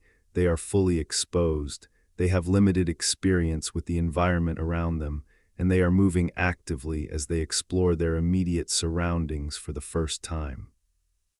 A snake positioned near a nest, waiting motionlessly for a hatchling to come within range, would have been in an ideal position to exploit this vulnerability.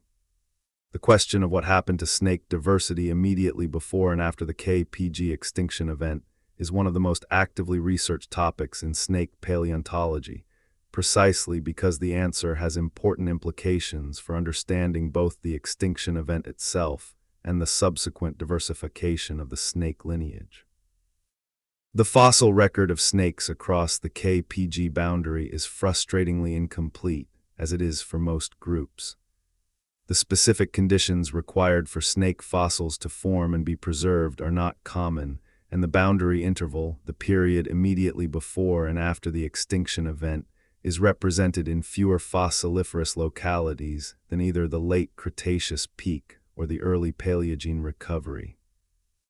But what evidence exists suggests a pattern consistent with a significant reduction in snake diversity at the boundary, followed by rapid diversification in the early Paleocene as the surviving lineages expanded into the post-extinction world.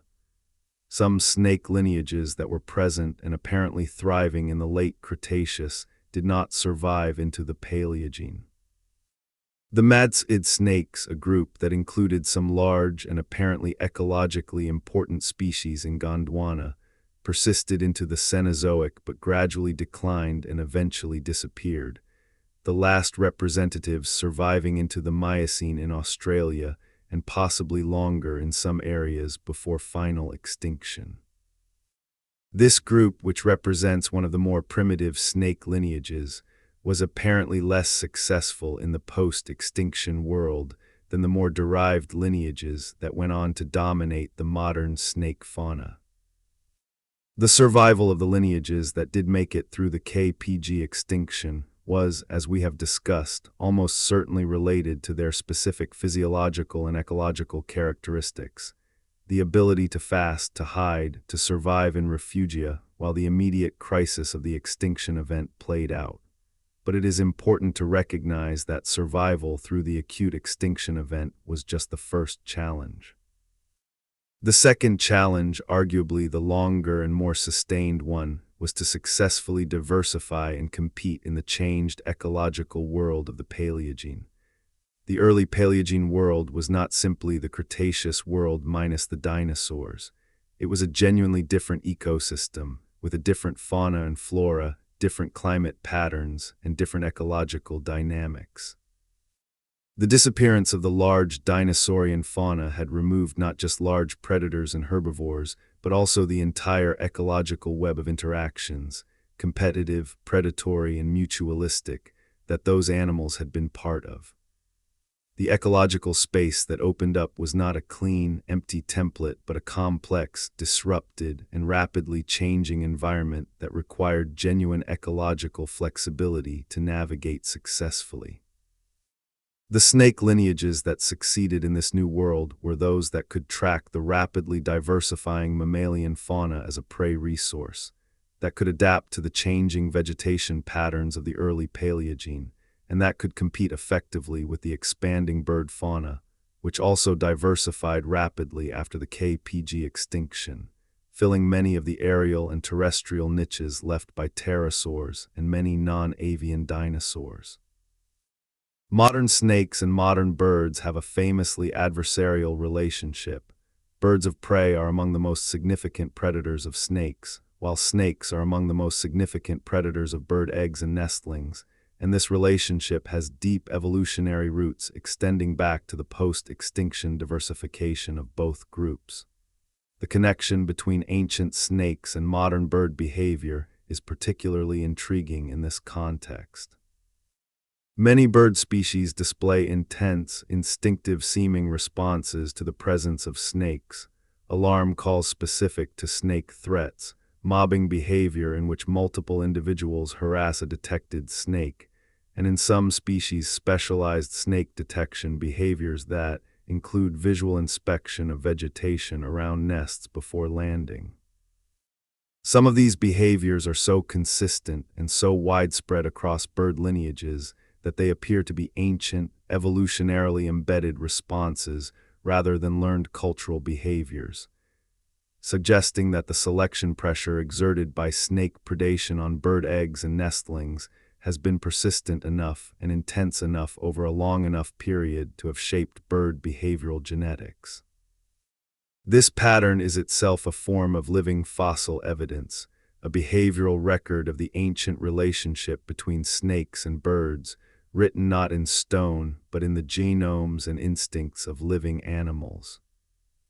When a mockingbird mobs a rat snake raiding its nest, or when a ground-nesting plover runs a frantic distraction display to draw a snake away from its eggs, these behaviors are echoing a predator-prey relationship that has been played out millions of times over tens of millions of years, stretching back through the Cenozoic diversification of both groups and into the ancient Mesozoic world, where the serpentine lineage and the avian lineage first began their long, complex, adversarial coexistence.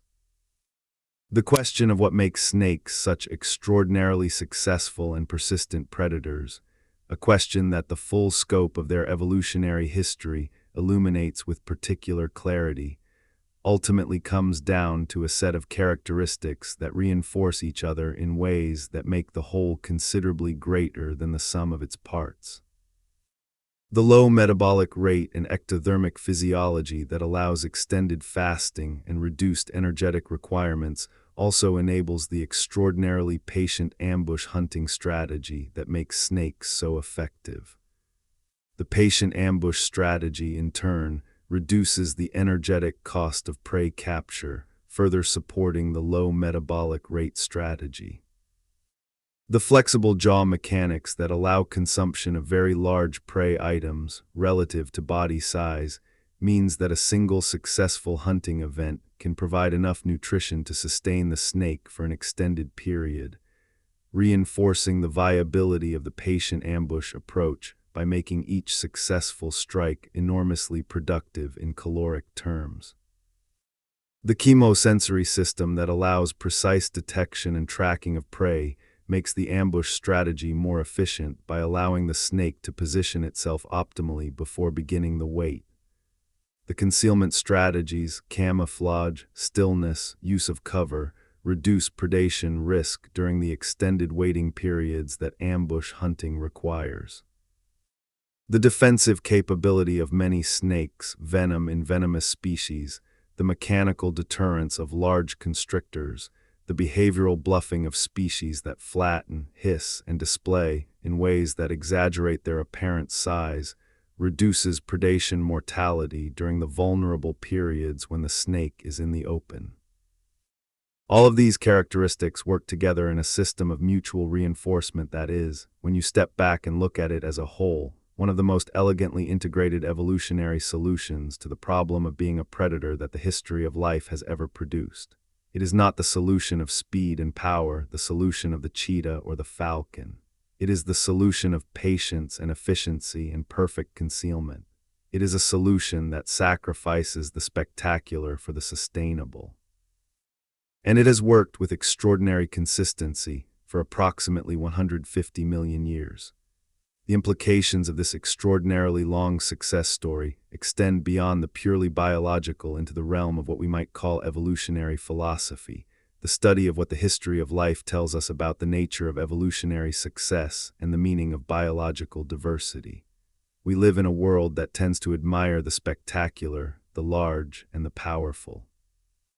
This is true in the cultural narratives we build around prehistoric life, the dinosaur exhibits in museums, the documentaries about the largest and most dramatic predators, and it is true in many other dimensions of human thinking about the natural world. The largest, the fastest, the most dangerous, these are the animals that attract the most attention and the most admiration. But the story of snakes suggests a different perspective. The animals that have actually been most successful, in the deepest evolutionary sense of surviving and diversifying across the longest timescales and through the most severe disruptions, are often not the largest or the fastest or the most spectacular. They are the most adaptable, the most flexible, the most efficient in their use of resources, the most capable of enduring periods of scarcity and disruption that would eliminate less resilient strategies. The snake lineage, which has persisted through at least 2 major mass extinction events and has diversified into more than 3,700 species that inhabit every continent except Antarctica, is one of the most compelling demonstrations in the history of life that patience, efficiency, and flexibility are not merely adequate substitutes for power and speed. They are, in the long run, superior strategies. The modern diversity of snakes is, in many ways, the most direct and accessible evidence available for the story we have been telling throughout this documentary. Every time we observe a living snake, whether in a field setting, in a museum collection, or in the controlled environment of a research institution, we are observing the living descendant of the ancient Mesozoic hunters whose story we have been exploring. The connection is real and direct, and the modern animal illuminates the ancient one in ways that no amount of purely fossil-based reasoning could achieve. Consider the way a large python assesses an unfamiliar environment, the slow, deliberate tongue flicking that continuously samples the air, the subtle adjustments of body position that represent the tracking of a chemical gradient, the eventual focused attention on a specific area that indicates the detection of interesting chemical signals. This behavior, observable in living animals today, is almost certainly identical in its essential mechanics to what a Sanajeh would have done approaching a titanosaur nesting site 67 million years ago. The specific chemicals being tracked were different: mammalian rodent scent versus dinosaurian hatchling and egg scent, but the sensory system and the behavioral strategy were the same. Consider the way a sit-and-wait predator like a gaboon viper selects its ambush position, choosing a location where prey regularly passes, positioning itself against a background that provides maximum camouflage, and then remaining in that position for extraordinary periods without moving. This behavior, which can be observed and documented with scientific rigor in modern animals, gives us a vivid and accurate picture of what ancient ambush predators were doing in the undergrowth of Cretaceous forests. The prey was different. The specific vegetation providing the camouflage background was different, but the strategy, the patience, and the ecological logic were identical. Consider the post-meal behavior of any large snake that has consumed a substantial prey item. The slow retreat to cover, the extended period of inactivity while digestion proceeds, the remarkable physiological transformation that occurs as the digestive organs, which had been significantly reduced in size during the fasting period, rapidly rebuild themselves to handle the enormous processing demand of digesting a whole large vertebrate. This remarkable physiological flexibility, the ability to dramatically up-regulate and then down-regulate entire organ systems in response to feeding status, is one of the most extraordinary adaptations in the serpentine repertoire, and it is directly relevant to understanding how ancient snakes managed the feast and famine ecological reality of ambush predation. The study of snake digestive physiology is one of the most active and productive areas of modern snake biology, and it has produced findings that illuminate the ancient ecological story in important ways. Researchers have documented the extraordinary changes that occur in the bodies of large snakes when they consume a substantial prey item after an extended fast. The intestinal lining, which had been thin and metabolically quiet during the fast, rapidly proliferates to several times its resting thickness as digestion begins. The heart actually grows in size over the course of digestion. The kidneys dramatically increase their filtration rate to handle the metabolic byproducts of digesting a large protein load. The liver expands and its enzyme activity multiplies. These changes are reversible. When digestion is complete and the snake enters another fasting period, the organs return to their reduced resting state. This ability to essentially dismantle and rebuild metabolically expensive organ systems in response to feeding status is extraordinarily efficient in terms of energy management. Maintaining large, active digestive organs during fasting periods would be expensive. By reducing them to a minimal resting state during fasting and rapidly rebuilding them when a meal becomes available, the snake saves enormous amounts of energy over the course of its lifetime. For ancient snakes living in environments where prey availability was variable, where the seasonal rhythms of dinosaur nesting activity or the episodic abundance of small mammals and lizards meant that large meals might be separated by extended fasting periods, this physiological flexibility would have been enormously valuable. An ancient snake capable of surviving a fasting period of months, then consuming an enormous meal and digesting it efficiently, then returning to the fasting state and waiting for the next opportunity, was an extraordinarily well-adapted predator for the variable and sometimes harsh conditions of the Mesozoic world. As we approach the conclusion of this documentary, let us consider the future of our understanding of prehistoric snakes, because the story we have been telling is not a closed one.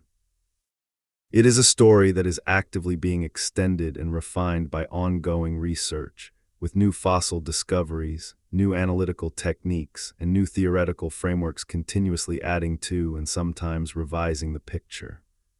The discovery of new Mesozoic snake fossils, while it happens less frequently than discoveries of large dinosaur specimens, continues to add important data to our understanding of ancient serpentine diversity and ecology. Each new specimen has the potential to extend the known geographic or temporal range of snakes, to add a new lineage to the family tree, or like the Sanajeh fossil, to provide a direct window into behavior that transforms our understanding of how these animals lived. New analytical techniques continue to expand what can be extracted from existing specimens. Synchrotron imaging, which uses extremely high-energy X-rays produced by particle accelerators, can reveal details of fossil structure invisible to conventional CT scanning. Stable isotope analysis of fossil bone can provide information about the diet and ecology of ancient animals. Geometric morphometrics, the mathematical analysis of shape variation in fossil specimens, allows increasingly sophisticated comparisons between ancient and modern species. Perhaps most promisingly, the continuing expansion of molecular sequencing data from living snakes continues to refine our understanding of serpentine evolutionary history. As the genomes of more snake species are sequenced, and as the methods for interpreting and analyzing this data continue to improve, the picture of how snake lineages are related, when major divergences occurred, and what evolutionary events produced the diversity we see today becomes clearer and more detailed. The synthesis of all these approaches, paleontological, anatomical, molecular, ecological, behavioral, is producing an increasingly rich and detailed picture of the history of snakes that earlier researchers could not have imagined. The ancient hunters of the Mesozoic are gradually coming into clearer focus, their lives and ecological roles becoming more specific and more vivid as the tools of science become more powerful and more numerous. The story of prehistoric snakes is, at its core, a story about time, about what becomes possible when natural selection acts on a lineage over not thousands but millions and tens of millions and eventually hundreds of millions of years. The sophistication of modern snake anatomy, the flexible jaw mechanics, the chemosensory system, the physiological flexibility, the venom systems, did not spring into existence suddenly. It accumulated increment by increment, refinement by refinement, over a time span that is genuinely difficult for human minds to grasp. 100 million years ago, the ancestors of modern pythons were already ancient snakes, already well established, already possessed of the basic toolkit that their descendants would refine and diversify over the following 100 million years. The journey from those ancient Cretaceous hunters to the extraordinary diversity of the 3,700+ species alive today involved countless small evolutionary steps, each one preserving a slightly better variant of some characteristic, each one building on the accumulated refinements of all the generations before it. This is what 150 million years of evolution looks like. This is what it produces. Animals of extraordinary sophistication, occupying every available ecological niche on every available landmass, carrying within them the biochemical and behavioral heritage of an ancestral lineage that learned, in the shadow of the giants, to be patient and still and invisible.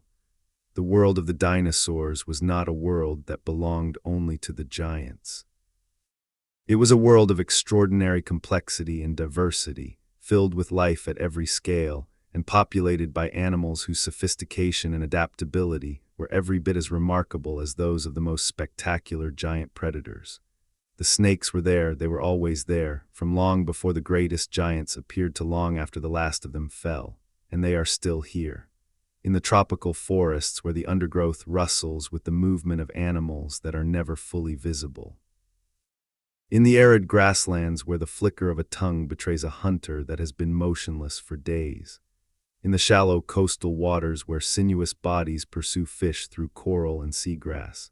In the remote high-altitude meadows where small vipers bask on south-facing rocks, their bodies drinking in the warmth of a sun that shines today on an earth shaped by the very extinction event their ancestors survived. They are the living legacy of the ancient world, the thread that connects the Mesozoic to the present. The most direct descendants of the silent hunters who navigated the shadow of the dinosaurs and emerged, patient and enduring and magnificently adapted, into a changed world that was, in many ways, now theirs to inherit. The dinosaurs are gone, the pterosaurs are gone, the mosasaurs and plesiosaurs are gone. The great Mesozoic world that produced them is gone, buried under 66 million years of geological time, visible to us only through the patient and painstaking work of scientists who devote their lives to decoding the messages left in ancient stone. But the snakes remain, moving through the living world today with the same patient, deliberate, extraordinarily effective strategies that carried their ancestors through the worst catastrophe in the last 250 million years of Earth history. Flickering their tongues at the air, reading the chemical story of the landscape around them. Waiting with a patience that puts human endurance to shame for the moment when prey approaches close enough to strike. They survived because of what they were, and what they were: patient, efficient, flexible, silent, and extraordinarily well adapted to the ecological reality of the ancient world, is precisely what they remain today. The ancient past is not as distant as we sometimes imagine. It moves through the undergrowth around us, it flickers its tongue at the air, it coils in the shadow of a fallen log and waits. The silent hunters of the ancient world are still hunting, and they are magnificent. Thank you for joining us on this journey through deep time and into one of the most remarkable evolutionary stories that the history of life on Earth has ever produced. The story of prehistoric snakes is a story that continues to unfold, driven by new discoveries and new analytical approaches that continuously add depth and nuance to our understanding of these extraordinary animals. We have explored the origins of the serpentine lineage, the ecological sophistication of Mesozoic snakes, the extraordinary fossil evidence preserved in specimens like the Sanajeh fossil and the Titanoboa discovery, and the deep connections between the ancient hunters of the dinosaur world and the living snakes of today. The patience of snakes is one of their most extraordinary characteristics. And the story of their ancient history, the story we have been telling here, is itself a story that rewards patience. The more carefully and patiently you look at the evidence, the richer and more detailed and more remarkable the picture becomes. The silent hunters of the ancient world have more to tell us than we have yet fully heard. And the scientists who devote their careers to listening, to reading the messages in ancient stone and in the genetics and behavior of living animals, are, with each passing year, hearing more. Please let us know in the comments what aspect of prehistoric snake history you find most fascinating. And be sure to subscribe so that you never miss another journey into the deep past, where the most extraordinary stories are often the ones that have been hidden in plain sight, waiting, with characteristic serpentine patience, to be discovered.